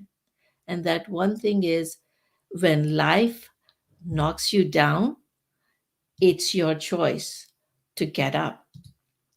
And so today I tell you that if mental illness knocks you down, it's your choice to get up. So I'm going to share 3 points today in my presentation. Number one is that, everybody gets, I want to show this image because this was really cool when Jackie Chan says, when life knocks you down, you can choose to get up. And just really uplifting. So today I invite you to think about your mental illness as your playmate. When kids are kind of in a play situation, and then they are given some playmate to play with, play a game, you are together and you have to use the tactics, and your goal is to give the least amount of points to the team and enjoy the game. If you think about mental illness as the game, then you would be able to enjoy the journey instead of becoming that small teeny weeny figure in the bottom. And so my second question to you is, why are you here? Either you have struggled with your own mental illness, or a loved one, somebody whom you care. So what is the purpose? Why are you here? What do you want to do? And many times, like we have heard other speakers and Justin talking about, we want to give the voice to this voice that is being silent. We don't want to be silent anymore. And we want to destigmatize and empower ourselves, because So many people, you won't believe how many people don't come to me for years, and then they would come and say, I've been suffering for years, but I was too scared to see somebody, because that meant I was weak or I was crazy. Getting mental health help is not being crazy, it's being wise. If you break your head, you go to the doctor and you get the treatment, right? So if you get some mind illness, then you go to the doctor and get mind help. So there is nothing being crazy about getting help. It means that you are intelligent and you are wise. And let me share why I am here. Of course, being a psychiatrist, I became a psychiatrist because I care about mental health. But I truly believe that the mind is the software that runs the hardware of our brain and our body. But many times we keep it aside. So you all probably work with computers, and you know it, that the software is really having problem, the whole system does not work well, right? So you go and attend to your software. Similarly, when your mind is giving an issue, you need to go and address it right away. But I also had a personal experience myself, and from time to time in my life, when the stress becomes really hard, I start losing my productivity and my ability to perform at my best. And my biggest experience came in 2004, when I got into a car accident and I broke my right hand. And when I broke it, um, I realized that I was taking so many things in life for granted. Um, when you break your dominant hand, um, I hope you know nobody breaks their dominant hand, but when you break it or you lose some important part of your body part, you realize how much you were depending on it. So in my life, I realized that without that, I could not write. That is my profession. Well, I write prescription for my patients, or I write my notes. I could not even do simple things in my life, like zipping your pants or changing your clothes, or taking care of my kid who was 5 years old. I remember my husband had to open the food jars before he goes, because I could not open the food jar because my hand was all plastered and stuff. And so when I was really fortunate to be in a profession where I have learned so many skills, that I had to apply those tools in my life to be able to come out of that phase. And I remember one specific incident. Because of the pain and because of the difficulties, I was crying a lot. I was feeling really down. And so my husband took me for visiting family members so that I can feel better. And I was helped in the bathroom one day to take the shower. Now the bathroom was upstairs, and family was gathered downstairs, and they were supposed to come and help me when I was done. When I got done and I wanted to come out, I tried to call them, but they couldn't hear me. And so I was stuck in the shower because my hand was broken. I could not change to come out. And so I felt this peak of helplessness that I can't even change my clothes. And so I went back in the shower and I was banging the wall of shower. Well, actually went this end. So I was banging the wall of shower and I had this epiphany. Hey, I'm banging the wall of shower with my left hand. What if I would have lost my left hand too? What if I would have lost my mind, or my eyes, or my life? And I had a 5-year-old kid at that time, and he was in the car with me for the whole week before that day because he was not feeling well. That was the first day he went back to his daycare. What if he was in the car? And suddenly my mind shifted. And and after that, I was still feeling, I was still crying with the pain and stuff from time to time, but I stopped feeling bad for myself. I stopped having pity party for myself. um, and I started utilizing all the tools, and the best tool that I came across was my gratitude journal. So my friend had given me a journal, which was sitting on my bedside. And so one day when I was not able to sleep, because you see, I have right-sided sleeper. So because I had all these nails around my hand, I could not sleep. And so I was sitting in my bed and I was feeling really down when I saw that diary. And that was the first time I picked up my journal and I started writing with my left hand. And I wrote, I'm grateful for having my left hand and for the eyes to be able to see the greenery in front of me and the pillow to rest my hand and a husband sleeping on my side and ability to endure that pain. And that started my journey from illness to wellness, that pulled me out of my depression, that helped me cope with the stress of the pain and difficulties I was going through. And over the years, I started collecting those tools. And a few years later, that became my stress to joy system. And so my book came out in 2018. It's called Stress to Joy, and that has collection of a lot of tools that you can use to improve your stress, that help me, that helps my patients. And I've developed a whole system around that. And now I'm working on my second book. It's called Dodging Depression. And Justin wanted me to talk a little bit about dodging depression because that is such a common illness that a lot of people face. Mental illnesses are manifold, but one of the most common illnesses are depression and anxiety. So let me take a few minutes to share some glimpses from that approach of dodging depression and anxiety. You see, life is I consider stressors in life like traffic lights on road of life. Sometimes the stressors are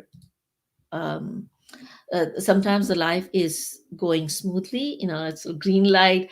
There's no problems. And then sometimes lights are yellow. So you need to slow down and gather all your energy and either go through it fast or slow down and stop for the red light. And sometimes it is red and you need to stop and you need to get help. And sometimes it's black. It's like, it's all, traffic lights stop working and it's all dark. And so you need to get, like hospitalized or get more serious help. But no matter how bad the traffic jam is, it always move on.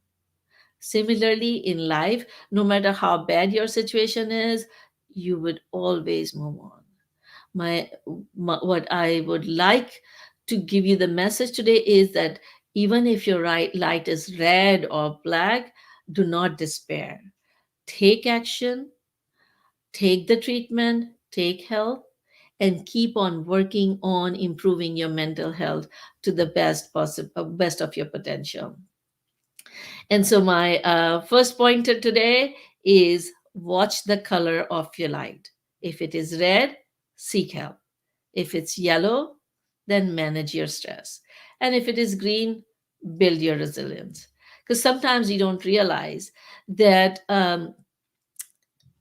when the light is green and there's no problem, we don't realize, but that is the time to utilize that you can take and build resilience. So it's very, very important. Let me just go ahead and talk about a couple of things that you can do at different stages. So if you are at red zone, there are many different levels of treatment that you can get. Sometimes people think it's just the medication. It's not just the medication. The first step starts with the self-care.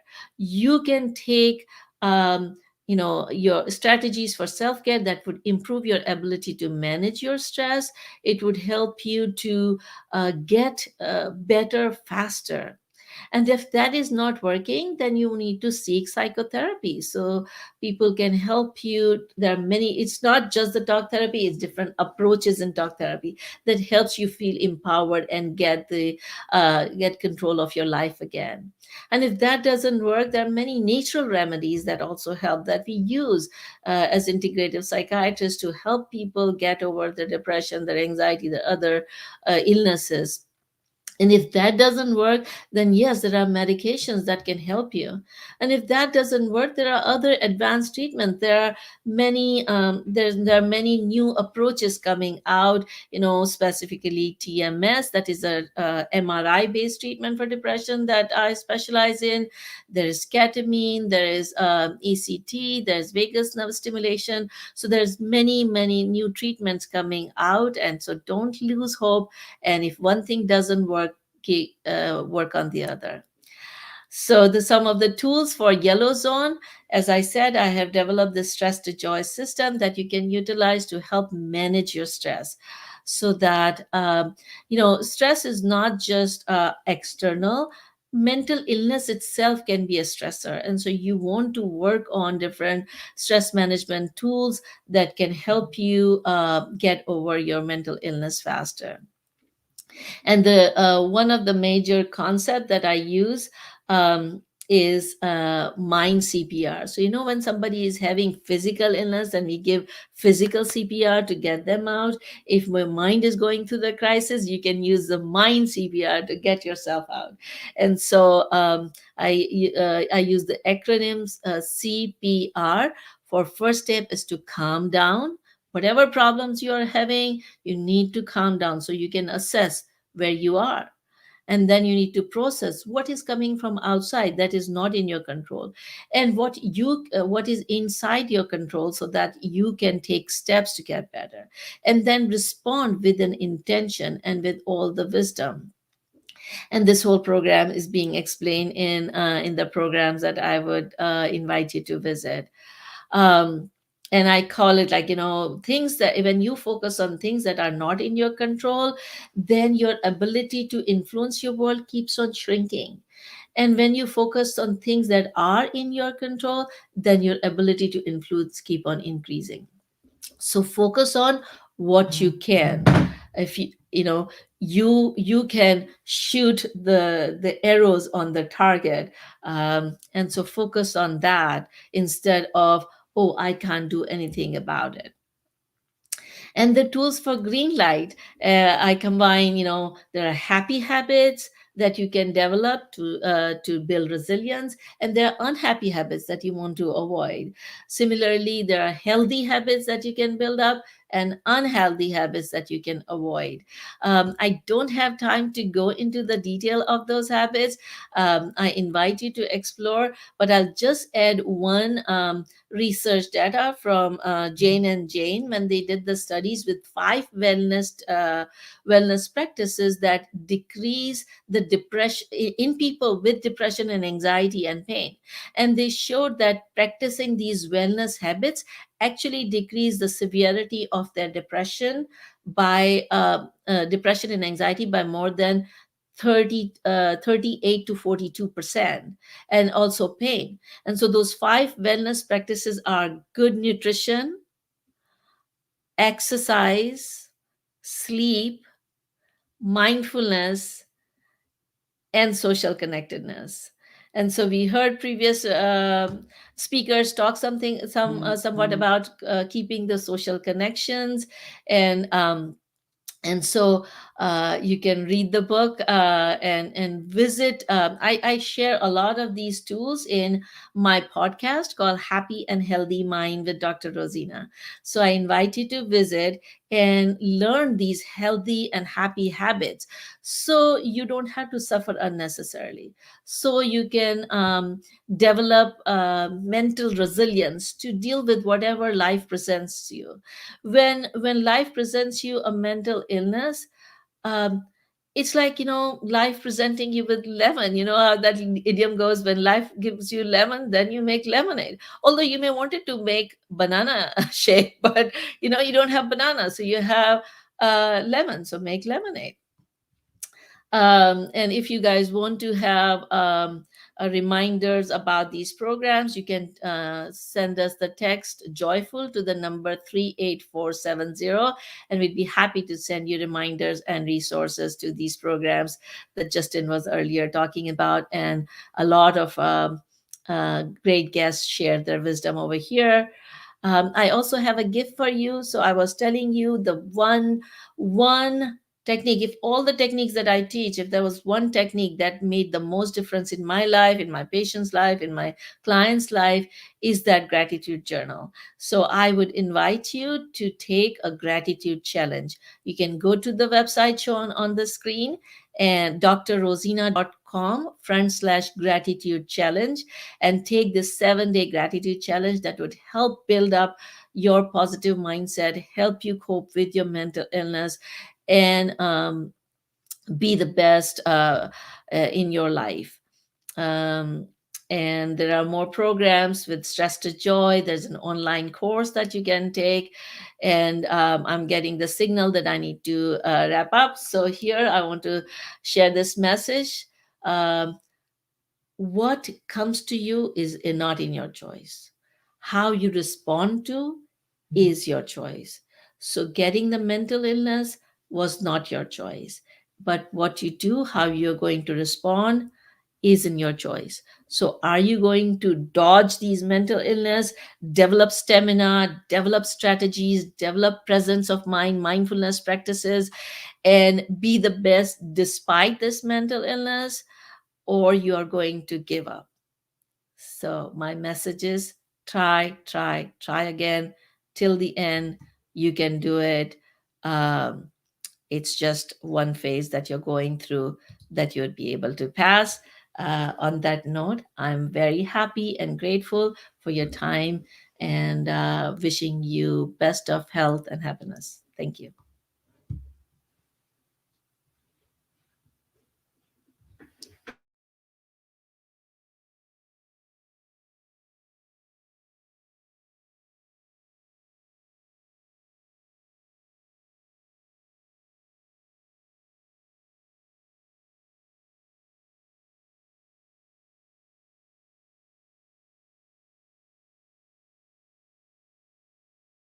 For that.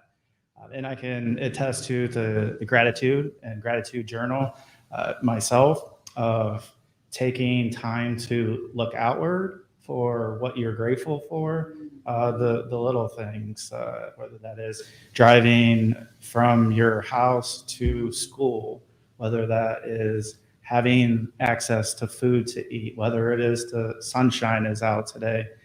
Little things like that we tend to overlook, which are very important. And so if we take that time to look outward, it will rest our mind a little bit, instead of taking all that time that we do to constantly think about ourselves and what I did wrong, what I can do better, etc. So Dr. Rosina, thank you again, and look forward to continuing our conversation in the near future. Coming up, we have another great speaker here with us here at Walsh University at the Barrett Business and Community Center.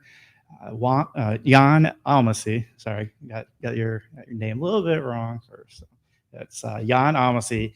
He is an individual that I was lucky to come across when one of my former students, board member with Voices for Voices, James Warnikin, and he mentioned that he started working for a new company and started talking about some of the new and innovative techniques that they were doing.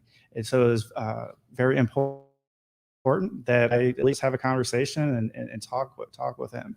And when we sat down for maybe I can't remember, I think it was maybe a half-hour conversation, just talking about where we were as individuals and where we want to go, and what was kind of my vision to get started before we extended Voices for Voices.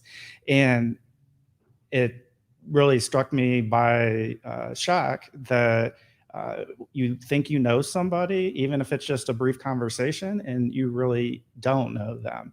And so when Yan was revealing some of his struggles that he has gone through himself, it really resonated with me. And as Voices for Voices and as this event, A Brand New Day, started to form, I wanted him to come in and be able to speak with you all tonight. He has a very exhaustive and extensive background and experience. He's going to bring another angle to mental health, talking about children in mental health. And I think it's a very important topic that he is going to touch on. So I welcome to the stage Mr. Yan Aly.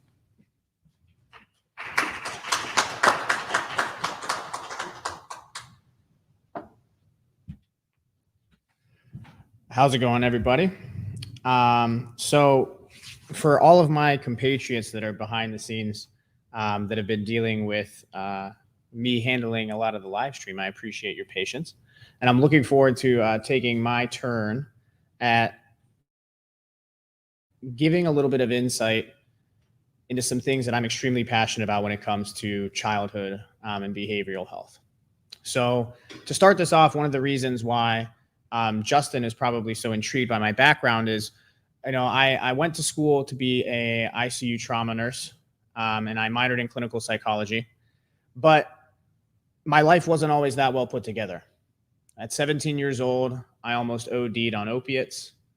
I woke up in a trailer, covered in vomit, in a bathtub after being abandoned by a group of people. I say friends, but a group of people that I thought were my friends. And that was a life-changing moment for me. It was a wake-up call. And so today I'd really like to talk to you about trauma, PTSD, and long-term health, and why now more than ever, it's important that we take care of our children. So there's an exposure that's been affecting us that will long outlast the effects of any virus or disease. It affects brain development, the immune system, hormonal systems, and even the way our DNA can be read and transcribed by our own bodies. People who are exposed in very high doses have triple the lifetime risk of heart and lung cancer, and on average, a 20-year decrease in life expectancy. And yet, to many of us, this exposure is invisible. Now, the exposure I'm talking about is not a pesticide. It's not a packaging. It's not an additive. It's not COVID-19. It's childhood trauma. Now, on this slide right here, we have, the greater a child's terror and the earlier that it's experienced, the harder it becomes to develop a strong and healthy sense of self. Now, the global prevalence of childhood anxiety during COVID-19, this is what really started to fascinate me. When I originally was working as a nurse, I worked in the ICUs and in the ER trauma bay. And as COVID-19 progressed, as Justin alluded to, I was placed into a position to start my own company. So I started the company Apex Communications Network, which is where I met James. And we began to scale, and I began helping businesses figure out how to scale their brands online. But I felt this nagging itch in my stomach that my job as a nurse was not finished, and that my job and my vocalization of my story was going to be required moving forward. So I started doing research during COVID-19 into trauma. I became fascinated with it. And I discovered a study that was conducted by the Kaiser Family Foundation that suggested prior to COVID-19, that during COVID-19, they identified that 1 in 4 youth globally were experiencing clinically elevated depressive symptoms, while 1 in 5 were experiencing elevated anxiety-based symptoms. These numbers are over double pre-pandemic surveys. I'm going to just double click on that. That's over double pre-pandemic surveys. Now, you may be asking, why is this so concerning?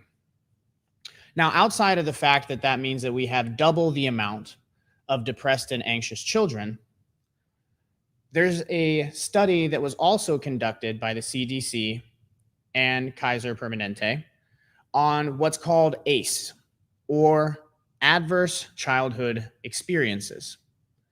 Now, this study was conducted in the 90s, so I want you to think inside of your mind contextually, if we're thinking about statistics. If this was in the 90s, social media recently was discovered that Instagram had over a 100% increase in suicidality between the ages of 10 and 14. Couple that with over double the depressive and anxious diagnoses of COVID-19, the shocking statistic that 61% of adults surveyed across 25 states reported that they had experienced at least one qualifying adverse childhood experience, actually, in modern day context, is more than likely much higher. Now, there are some children that are at greater risk. Women in several racial and ethnic minority groups were identified to be at greater risk of qualifying for 4 or more ACEs. Now, what happens when you start to qualify at 4 or more of these adverse childhood effects, there are some long-term complications associated with these. Once you reach the statistical significance of 4 compared to none, you are 2 times more likely to have an increase in cardiovascular disease later in your life. You're more than 2.5 times as likely to contract COPD in your lifetime. You are more than 4.5 times as likely to have a depressive diagnosis at some point in your lifetime. And the one that hit home the most for me was over a 12 times multiply of suicidality. Now, the reason why that hit home for me so heavily is because in 2017, our county here in Stark County, Ohio, set a national record for the number of high school age suicides in a school year. This is the original year that I started a blog and started outreaching and telling my story about ODing in that bathtub, because I realized that if I did not start becoming vocal about that experience, that there may not be any stories told. And hopefully, if there was one other person that had experienced and survived a situation like that, that they would be willing to open up and tell their stories as well. So when I met Justin and had the opportunity to come here and speak, I graciously took that. Now, you look at these numbers and you think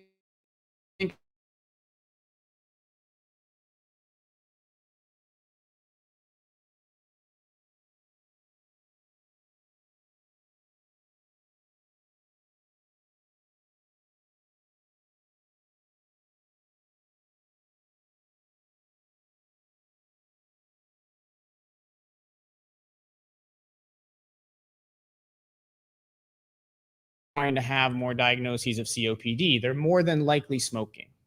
Of course, they're going to have these issues with suicidality. They're more than likely using recreational drugs. However, and I'm going to go to the next slide here, trauma and stress is also a correlative factor to these symptoms, not just high-risk behavior. Now, I want to explain a little bit of why that is. So up here, we have a picture of a grizzly bear, right? And underneath, you see that fight, flight, or freeze. Now, this is a natural mechanism that happens inside of the human body. When we experience stress, the body tries to save us. The body increases our adrenaline. The body increases our norepinephrine, which are both neurochemicals inside of our brain that dilate our pupils, make our hearts beat even more fiercely, and allow our lungs to take in more oxygen, because holy crap, there's a bear. The problem is when that bear follows you home every night and sleeps in your bedroom with you, and you wake up in the morning and he's still staring at you, and throughout the day he's in your back seat, your body starts to break down. It's where it becomes non-adaptive. Instead of helping you, it is now hurting you in the long term. It puts additional stress on your cardiovascular system. It puts additional stress on your neurochemistry and really starts to damage your health without any additional high risk behavior. Now, this is why I believe organizations like Voices for Voices are going to be so important in the coming months, years from these situations. The last time that the world experienced such a harsh reality check as a global pandemic was World War II. The most recent correlation could potentially be 9/11. And we have a whole lot of studies that came out from children between the ages of 4 and 6 years old that vividly remember 9/11 as being the first time that they realized the world was unsafe. And that trauma, although unregulated and maybe unaddressed, had been holding them back from becoming a truest version of themselves. So imagine a year of sustained daily unpredictability and what that could potentially do to our children. Now, Voices for Voices has such a beautiful message, I believe. So to educate, promote, advocate for the destigmatization of mental health for all children, adolescents, and adults with mental illnesses. Therefore, providing a voice for all of those that have been impacted by mental health challenges for the betterment of society. To make mental health a non-negotiable priority for people everywhere. And that, more than anything, is my message tonight, is that we cannot let mental health be negotiable, especially because we have no way of predicting how traumatic this experience over the last 2 years has really been on especially people under the age of 16 years old.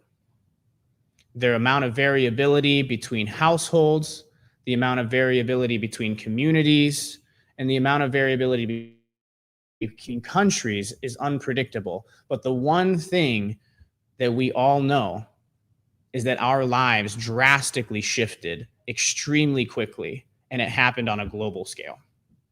Now, what can we do moving forward? And I'd like to try to advocate for anybody that's listening that has access to a primary care physician. Ask for routine mental health screenings during regular physicals. Don't be afraid to ask your primary care provider to ask questions to your children. The destigmatization of mental health conversations in the home is going to be critical as we move forward and attempt to battle this together. Don't be afraid to say it's okay to not be okay. I believe that the education to parents on the effects of ACEs, much like we educate parents on the effects of lead paint, even though that's not as prevalent now as it was, the example holds true. It's something that is extremely harmful to your child. And if you were to know that that type of trauma or that type of additive would be harmful, you'd be more likely to avoid it. But parents sometimes are even unaware of what types of events could be traumatic to a child based on where they are at in their developmental stages. So basic psychological education is going to be crucial. I also believe that we need to have our mental health workers' backs. After I left the ICUs and the ERs, which I worked through the majority of the pandemic, I became a behavioral and adolescent psych nurse, working with psych nurse practitioners at the National Youth Advocacy Program in downtown Canton. I've been working there for about 6 months, working intensive cases with children in foster care and children experiencing trauma beyond my my comprehension. And what I see is a drastic need for change in the resources available to social workers, counselors, and all other mental health professionals. Unfortunately, I believe that they're going to be the most needed careers, and this is coming from an RN, one of the most needed career fields in the next decade, and they are one of the lowest compensated career fields in the healthcare industry. Without our help, they will not succeed. I'd like to end this with a quote from Dr. Robert Bloch. He's the former president of the American Academy of Pediatrics. And he stated that adverse childhood experiences are the single greatest unaddressed public health threat facing our nation today. I could not agree more, and I challenge you to follow up on this presentation by looking up adverse childhood experiences. There's amazing resources through the CDC. There's amazing resources through Kaiser Permanente. And the more you learn, the more you'll be able to speak. The more you use your voice, the more knowledge will get passed around.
To do something good to help others. I didn't know what it was going to be named.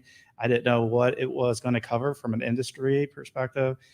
But I just knew from having conversations with her and drawing inward of, what do I want to do? What do I want to have as my legacy? That I want to do something more than the 8 to 5, the 9 to 5 job. I want to do something that really going to help people, again, whether they're children, adolescents, adults, whether they're here in North Canton, Ohio, or in Sydney, Australia, whether they're in Seattle, Washington, or Long Island, New York.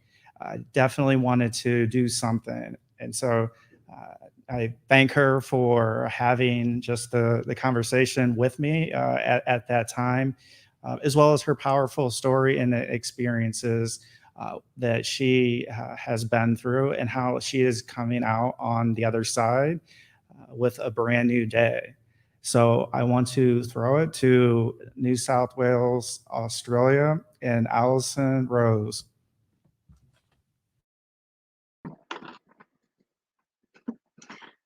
Hi, I'm Alison Rose Clark here, and I'm from the south coast of New South Wales, which is about an hour and a half drive from Sydney. So I grew up in a pretty normal home, rules and curfews and stuff like that. When I was 8, my cousin sexually assaulted me, and that led to a number of things, and I developed OCD. And I remember that when I was little, I would put everything into alphabetical order. It was one of the things that I could control, and letters even. Alphabetical order, date order, and then alphabetical order within the date. So it was pretty bad. And checking doors when I was a bit older, and I was about 19, living in a caravan at the back of my mum's. We had, I kept checking the door every night to check that it was locked, and then I would be lying in bed, and the voice in my head would go, "But did you lock it?" And I go, "Yeah, I locked it."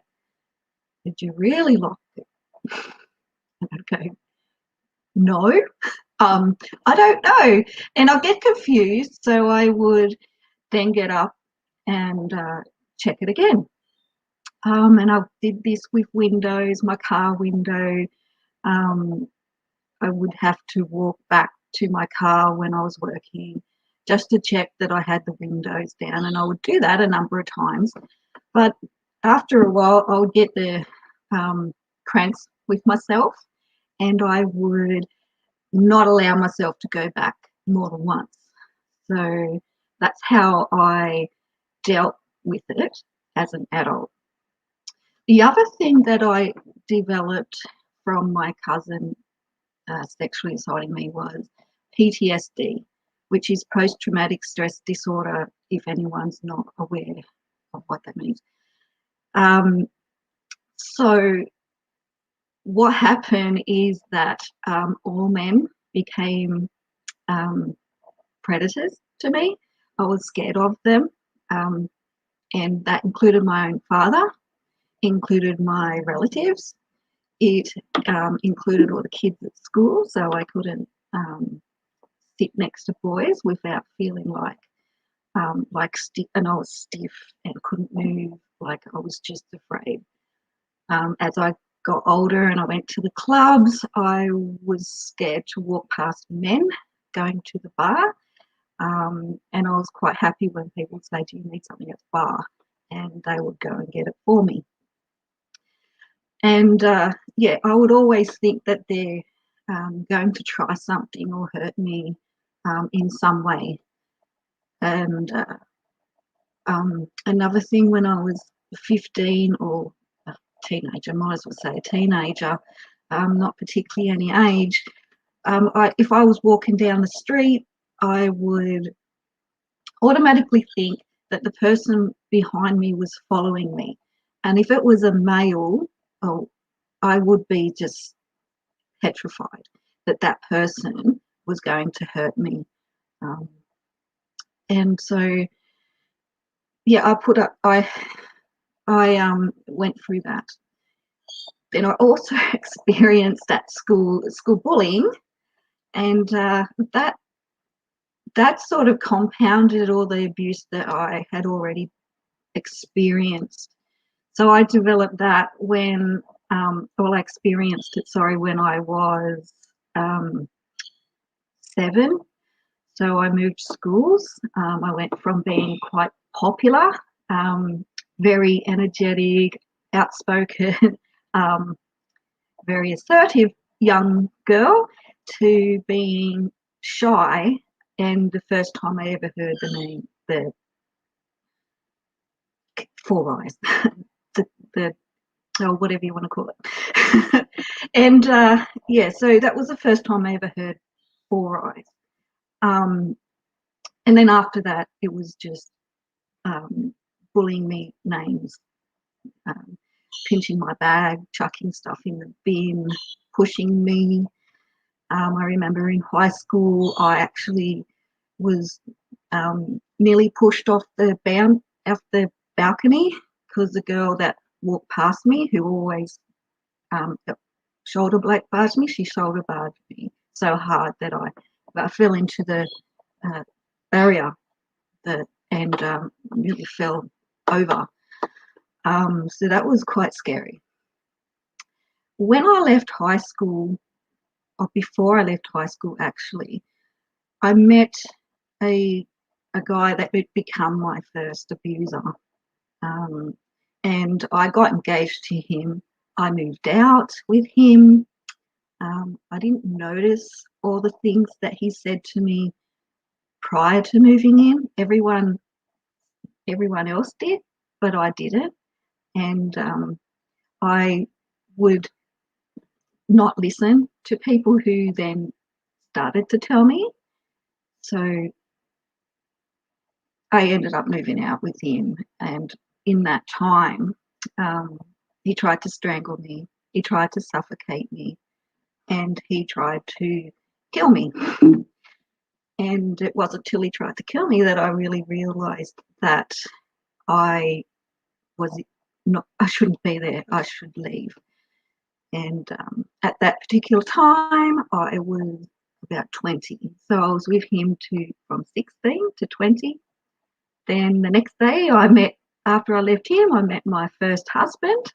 So I just jumped straight into the next relationship. I didn't think about it. I just went, yep, that's never going to happen to me again. But instead, I went from being passive and did this pendulum swing to being too abusive myself. So I would fight back. If he threw something, I would throw it back. If he called me names, I called him names. So it was quite abusive as well. So then one day when my kids, they pushed one pushed the other, because I've got twins. So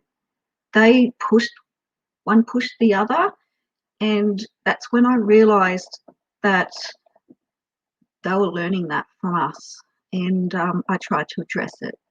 However, I was blamed for it. It was all my fault, apparently, and yeah, so if you fix me, you fix the marriage. That's how it was. So, and when I left him, and his family got abusive to me as well. He ended up in court. I had a AVO against my mother-in-law, which I didn't want to do, but I had to. Then there was the second marriage, and he had a medical condition, so I thought that I was making too much out of some of the stuff that was happening, such as neglect, and most of it was arguing. And I thought I was making too much of it, so we had him tested, and it turned out that I wasn't making too much out of it.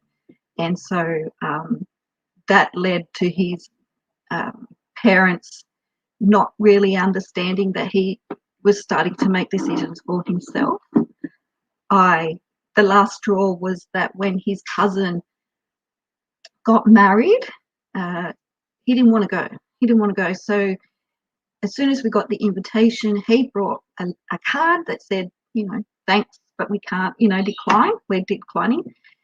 And he got me to write in it because I can write something nice, he said. And so I wrote in it. He put it in the letterbox that day, and the next day they got it. And apparently that was all my fault, that I'd convinced him to not go to his cousin's wedding. He didn't stick up for me. His parents came over, his auntie came over, they both abused me. They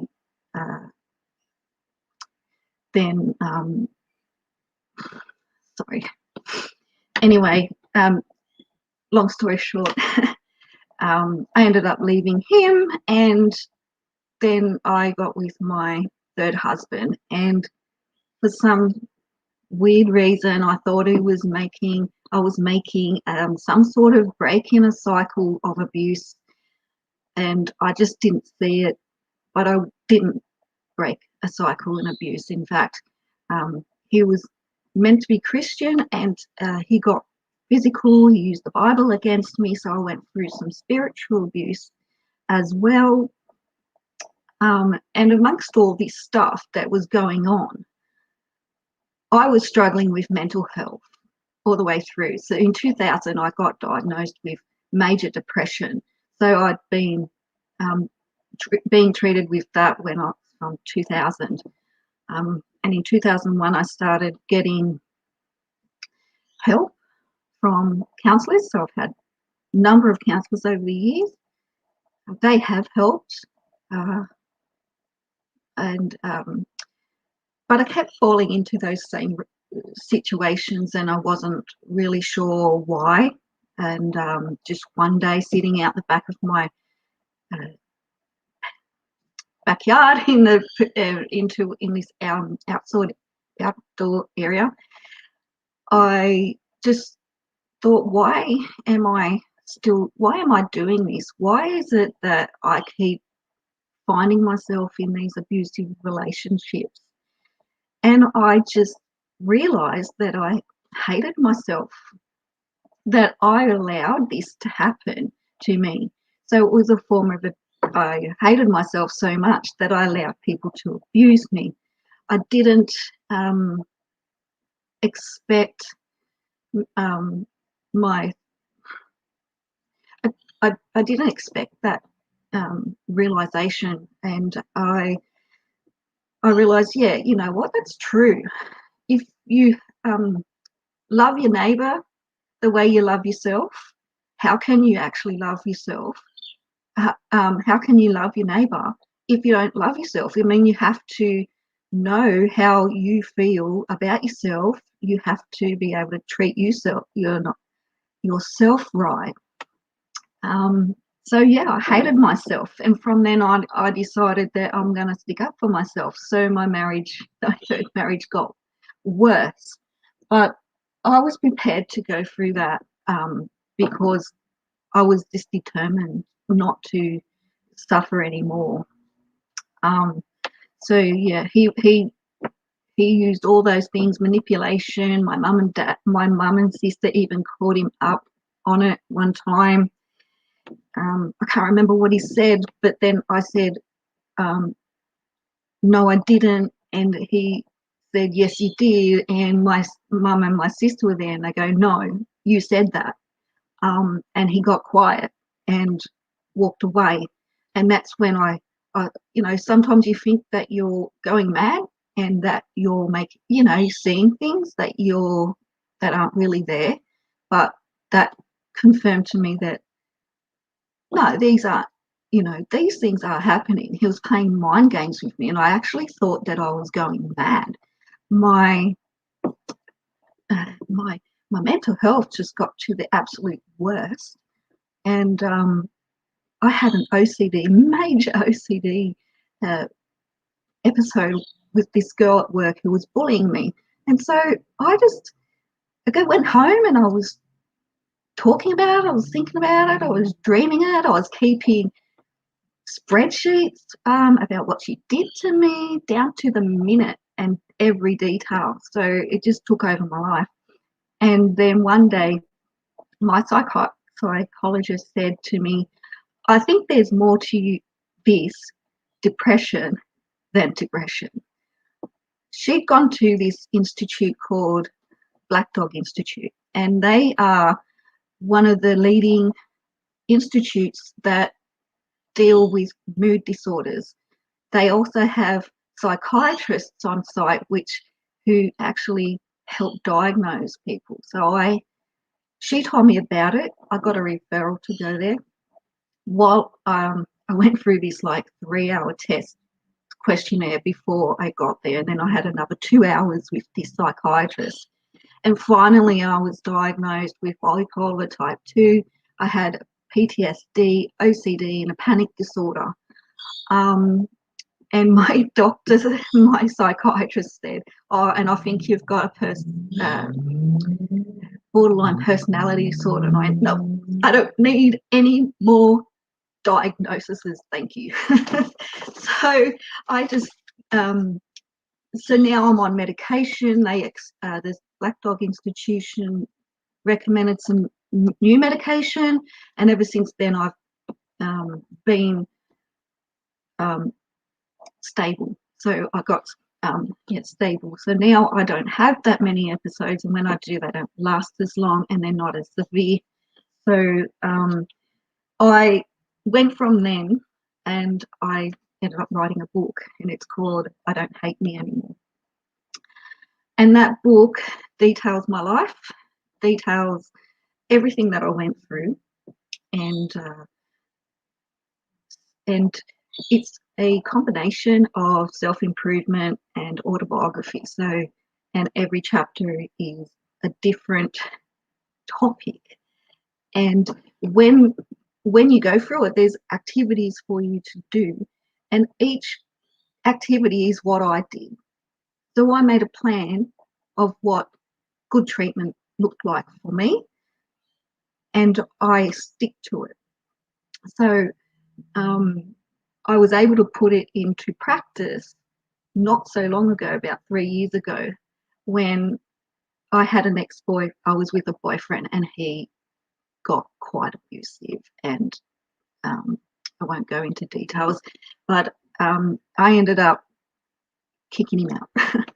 And I didn't compromise this time. I didn't say, but I actually said, no, I'm not putting up with this anymore. I've had enough. I can't stand being arguing. I can't stand being around that sort of thing. I actually removed myself from situations where people are arguing or want to argue with me. So yeah, I didn't put up with that and kicked him out. So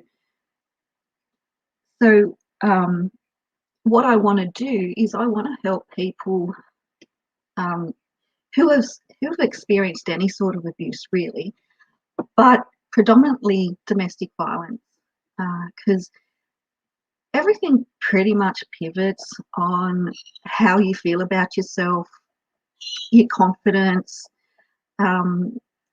you know, and if you have confidence, then you'll stick up for yourself. If you stick up for yourself, then you have the strength to change your life, and you just have that determination that your life's going to be better. So even though we can't stop people from abusing us, we can we can stick up for ourselves. We can put a good treatment plan in front of us, for us, that we can follow and not compromise on. And when you do that, you'll be like me and be able to just reject it, straight up reject it. And there's no compromising. So that's how I'm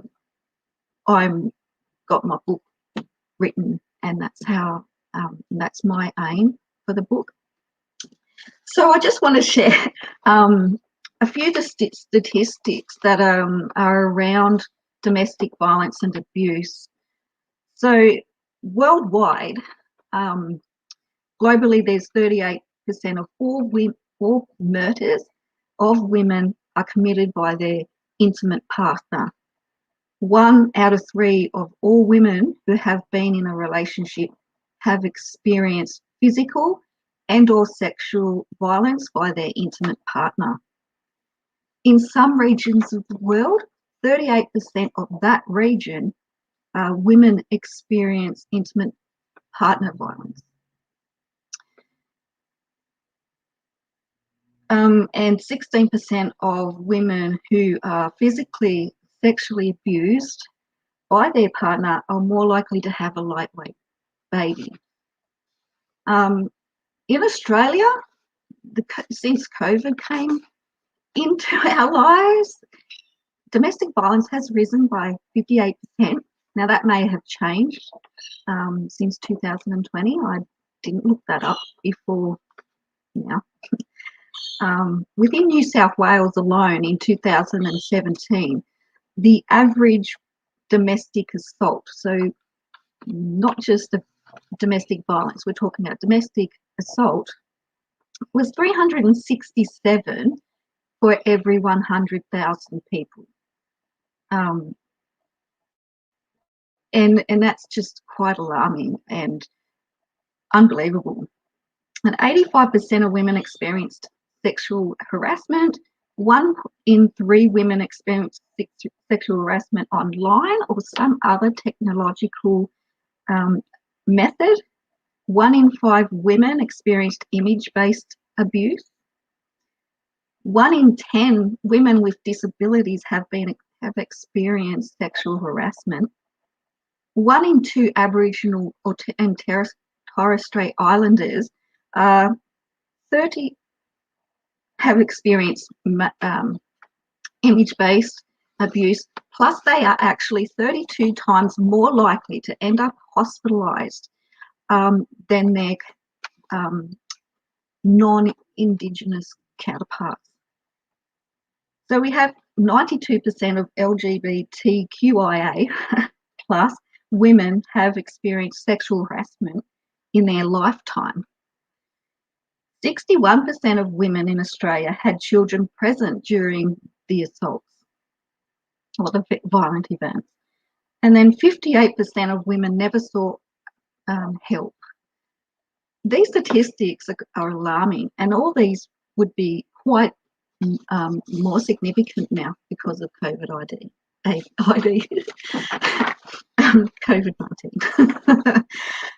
And I just want to finish with a poem that I wrote that really significantizes,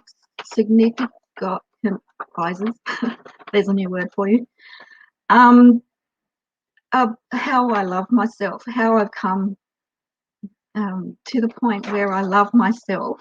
I don't hate me anymore. And it's titled, I Love Her. I am who I am, and I love who she is. I love that she loves me without giving a quiz. I love her cute chin and her beautiful blue eyes. I love her small hands, which are childlike size.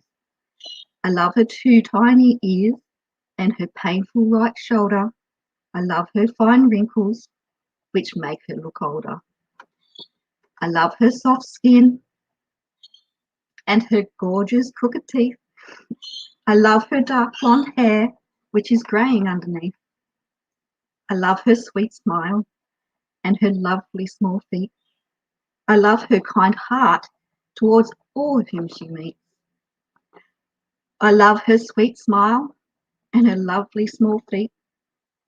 I love her kind heart towards all whom she meets. Sorry, I repeated it. I love her diggy hip and the way that she stands. I love that she likes dancing and talks with her hands. I love her bad back and her big toe on a slant. I love her deep passion when she goes on a rant. Myself in the mirror and inner child of my past. I love us true deep, self-love at long last. And thank you to Justin for inviting me here. Thank you.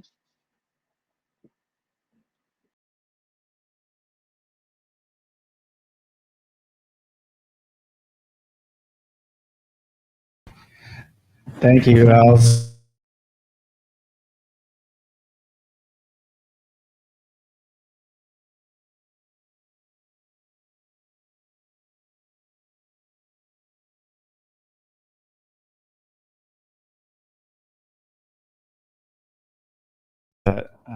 We are providing that voice. So thank you to Alison Rose to be with us from all the way in Australia. Again, this is a global issue, mental health and mental illness. This is not a United States issue or a particular state or one country versus another. We're all individuals, we're all human beings, so we all can benefit from mental health care. And that's why the goal for Voices is to have mental health care that is available to all, and why our vision is to have a facility that provides mental health care to all, whether they are an adolescent, a child, or if they're an adult, that everybody should be offered that opportunity. So thank you, Alison Rose, for that very moving story that you share with us. And you're very strong to be able to go through that experience and kind of relive some of those experiences that are very, very traumatic. I can go back to prior to my mental health crash in November of 2017, of that whole thinking inward. I wrote down 138 different things that I had felt shame about, that I wish I had done differently. And it wasn't until I put those on paper that I realized that there was something that needed to be addressed that was bigger than what I could ever do by myself, and that I needed to have health care in the specific area of mental health. So coming up is another great performance from the Walsh World Music Ensemble. So Mr. Robley will get us kicked off, and thanks to them for coming back for a second set. The first set was dynamite.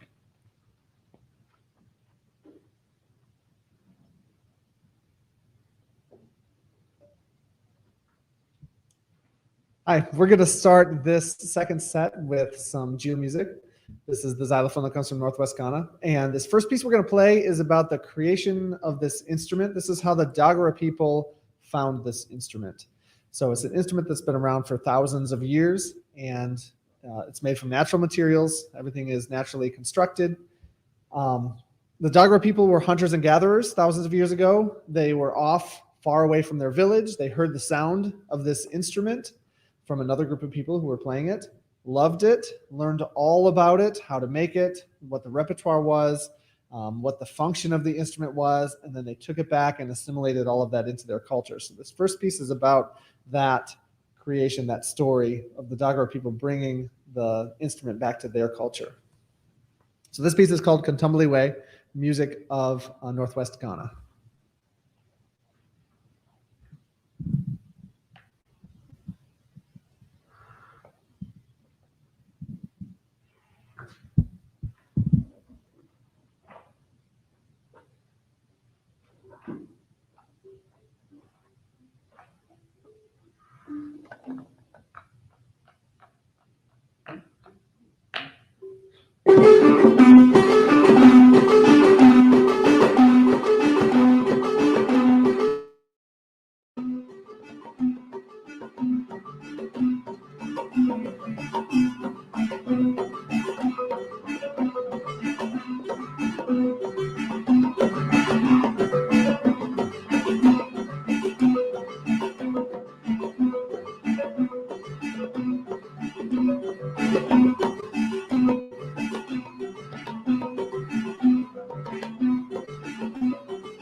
Thank you.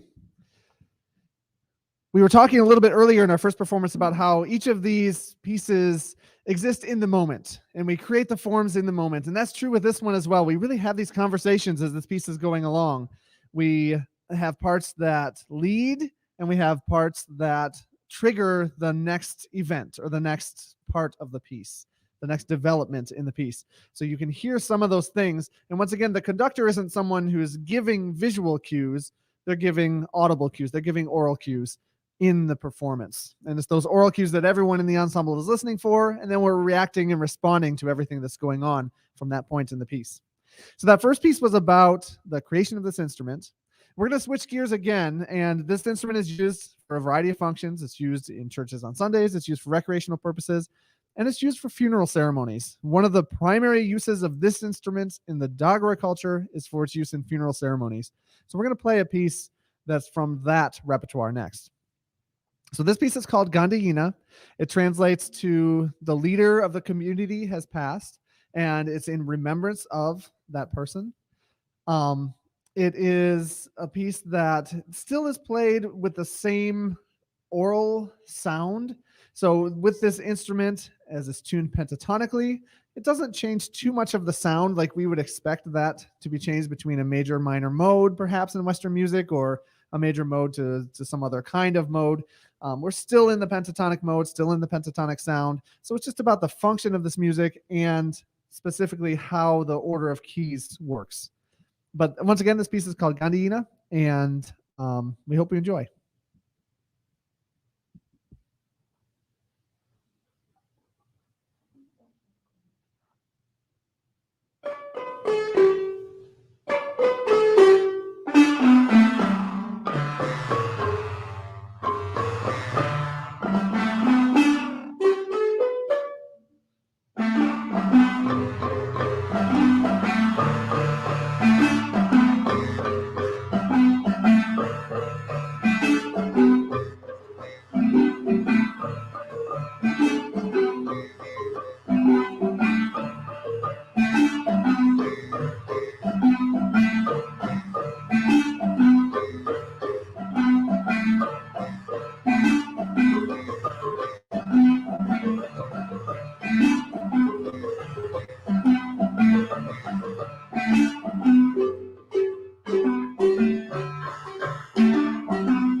Thank you.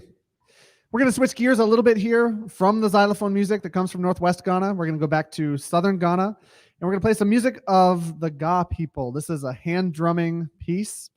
This is played on drums, hand drums, and bells and rattles. This piece is called Pacha, and is a piece about embracing the world, embracing the challenges of the world, and working together in community, working together in harmony with this piece. There is an audience participation part of this piece. As in most of this music, it would be communal, so everyone at the performance would join in that.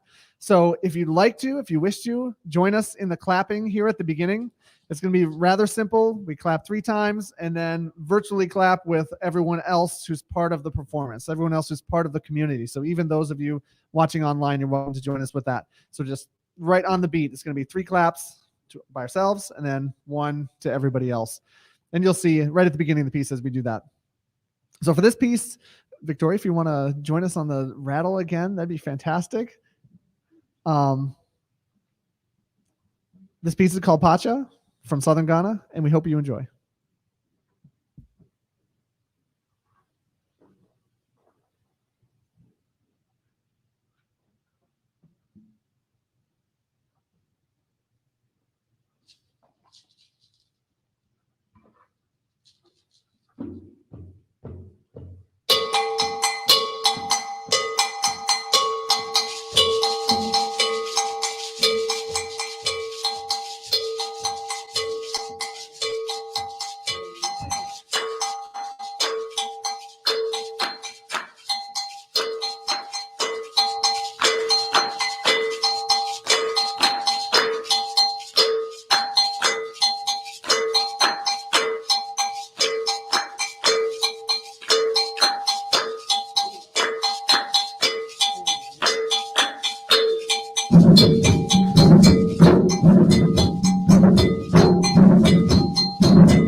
Thank you once again. Thank you to Justin for inviting us to the event.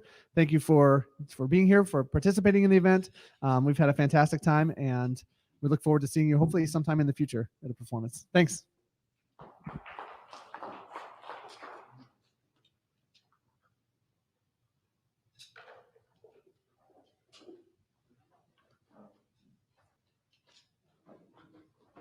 Thank you, Mr. Aly. Thank you, Walsh World Music Ensemble.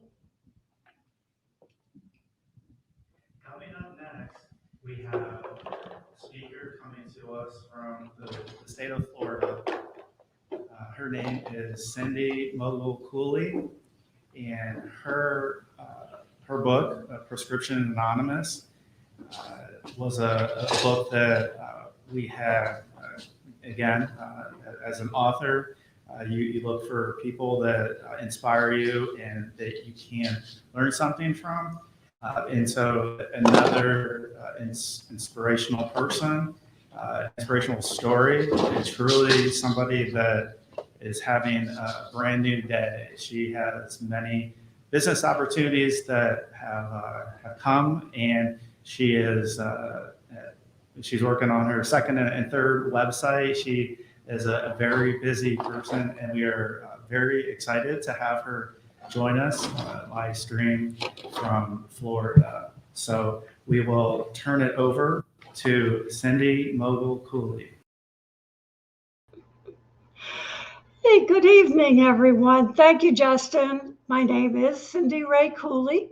I'm the founder of Prescriptions Anonymous and also Southwest Florida Grief Recovery.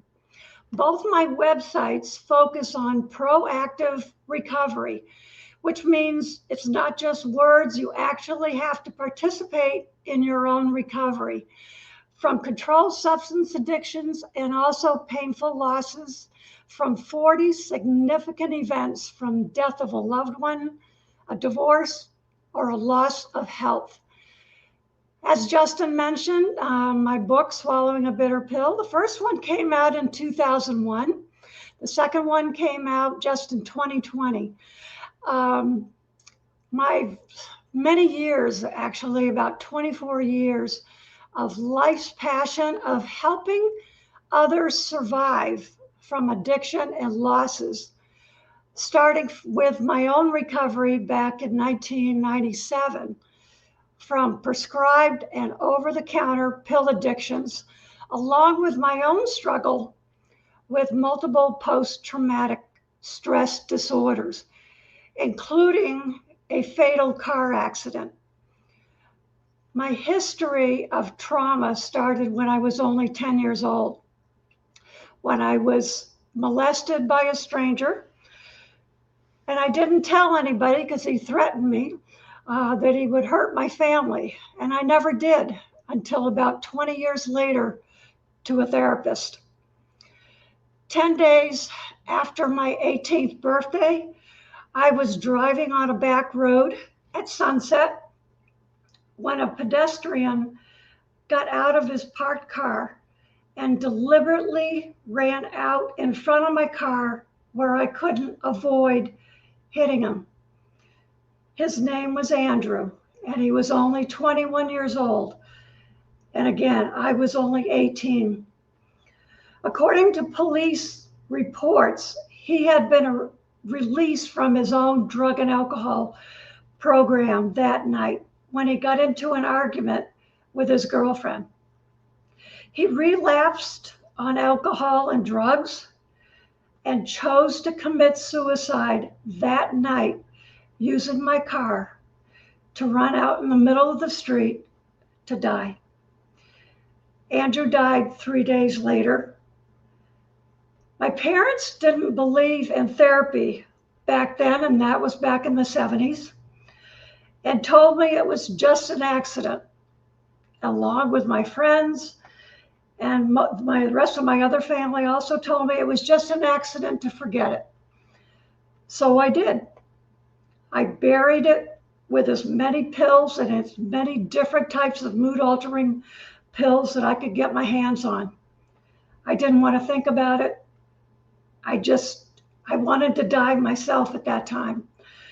Any kind of prescribed or over-the-counter mood-altering pill is what I was abusing for 20 years, manipulating the system. I worked in healthcare at that time for about 10 years. I knew exactly how to manipulate the healthcare system. I knew how to call in my own meds at that time. I would do anything to have hid my despair and my guilt over taking another person's life. I was living with my mother at the time, and she actually kicked me out of the house, and she said, "I'm not going to watch you commit suicide.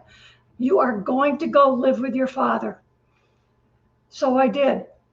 My dad accused me of being high that night, which I wasn't. And he just said, "Get a job, forget about it, don't talk about it." So again, I felt like a failure with almost everything that I did for a very long time. At 27 years old, I was date raped by a cop. I never reported it. It was back in the 80s. And it was before people didn't take date rape as seriously as they do now. I didn't think anyone would believe me over a cop.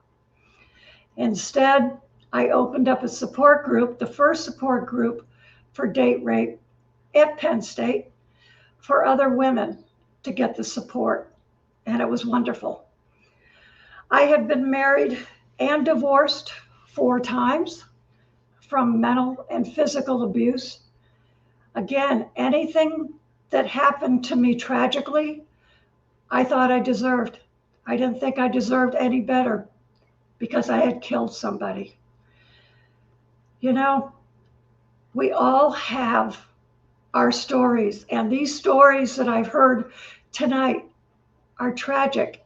And it's a matter of what do we do with all of that tragedy to move forward.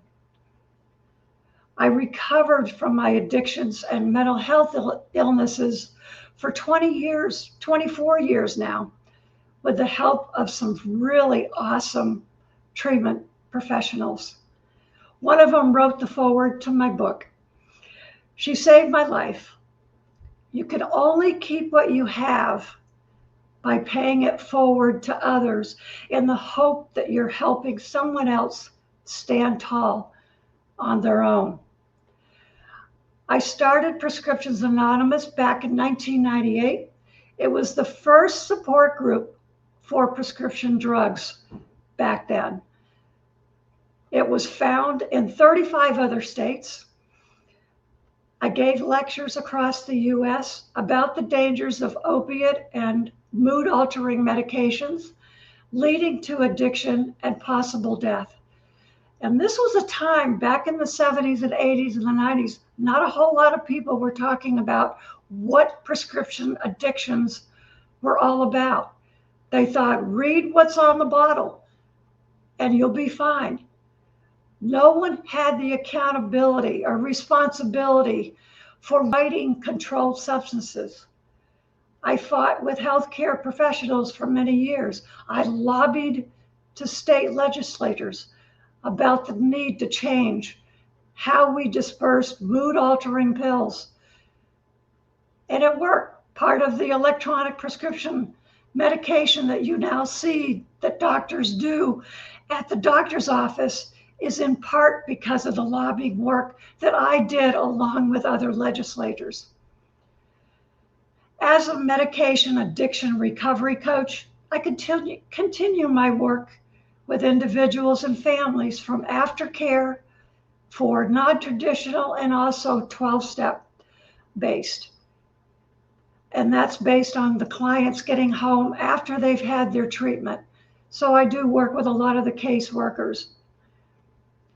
But then I realized that there was an important element that's been missing in a lot of recovery programs. How do people recover from addiction loss?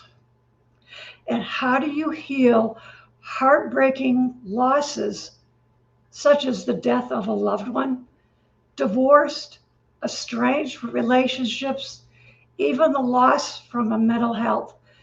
Let's face it, folks, not everybody lives through addiction and mental health. I took it upon myself, and I knew the importance that I had to do something more, which is why I started the Southwest Florida Grief Recovery.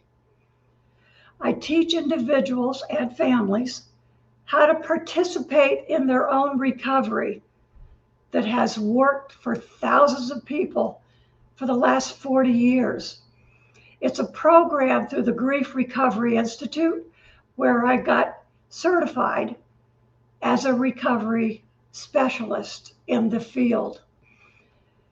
When words alone are not enough and time hasn't healed the pain in your heart, the grief recovery method that I teach is an evidence-based recovery program, regardless of how long ago the event happens. Get help. Don't bury it in your heart. Talk about it. Share it. The programs are short-lived. They're 7 and 8 sessions long that last once a week for about an hour to 2 hours. And the words are that you're not alone. We've all shared tonight. Open your heart, listen, and help others.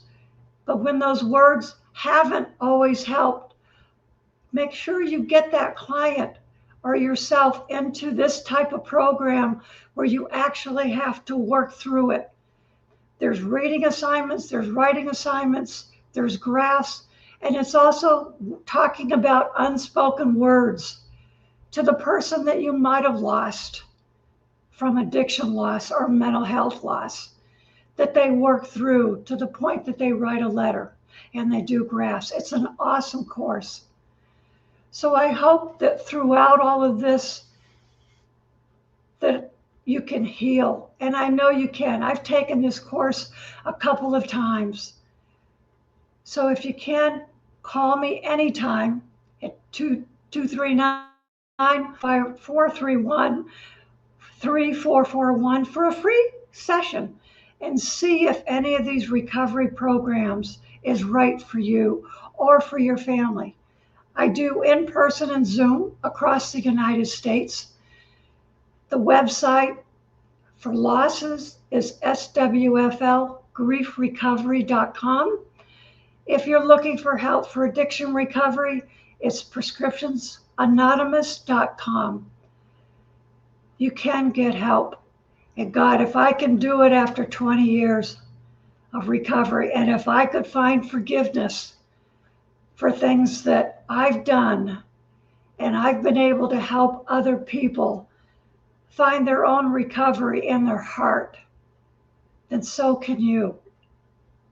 God bless for all of you, and thank you all for being here tonight. Thank you so much.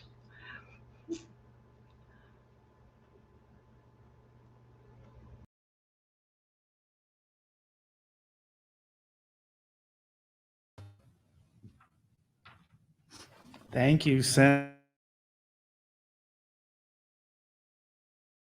We have reached the end of our program here tonight or tomorrow morning, depending on where you are watching our live stream from. Just want to go through a list of thank yous. We have a ton of support, a ton of help, ton of volunteers here at Walsh, working the tech, working through internet issues. It seems that no matter where you're at, no matter how good a connection may be, hiccups do come, but you stayed with us for the full program, which is really truly amazing. First program for Voices. This is just the beginning. We had 3 just dynamite performances from the Akron Symphony String Quartet, Hearts for Music Special Needs Orchestra, and the Walsh World Music Ensemble. So I want to give a big shout out and a big thank you to them. Also want to shout out all of our speakers, taking the time and energy that it requires to put together a talk to talk about tough subject matter, to bring up things in the past that some they just don't get any easier, no matter how far in the past that they may be. So I want to give a huge thank you to Kathy Peart from Massachusetts that was able to join us, Amy Mesore, Frank Pomada, Dr. Rosina Lacani, Yan Aly, Alison Rose Clark from Australia, and Cindy Kulie from Florida that was also able to join us. I want to definitely thank the sign language interpreters from Kent State University, Tessa, Madison, Sydney, and Hannah. It was awesome to have you all here with us to share in the night and to provide such a valuable resource for those, whether in person or whether via the live stream. So thank you, and we're so happy and grateful that you were able to join us tonight. Again, Walsh University World Music Ensemble, Hearts for Music, Akron Symphony String Quartet. I want to thank the Voices for Voices, small but growing board of directors. We have James Warnican, we have Victoria Mulbach, Caleb Bond. And so I want to thank them for all the work that they've done prior to the event tonight and the event during which they were busy working different facets. Also want to thank Nate and Yan from Apex Communications who ran the tech. So we had a logistical setup here that was not the easiest. So Nate was running back and forth with the camera setup, with the different musical performances, trying to get the shots to make everybody have their face, their instrument shown, and hopefully the sound come through for everybody as well. And lastly, want to thank Redwood Real Estate and Mr. Dave Schaefer at Edward Jones for being our key sponsors this year. Very thankful, grateful for their support, and that is instrumental in giving us the opportunity to even put this event on tonight. So thank you for that. Lastly, this isn't the last, this is the first of Voices for Voices.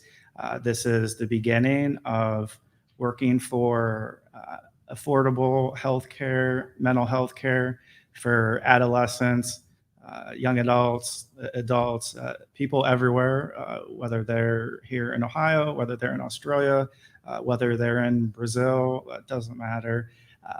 We're all individuals, we're all human beings, and if you have health, you have mental health. And I just want to say, after 12 to 14 months of planning, I am just very happy that of all the people that helped out tonight, that came to support us throughout the event. This is an event that is over 4 hours long on a Sunday evening here in the States. And there's a lot of other things that you could be doing. And it means a lot to have the amount of support that we have.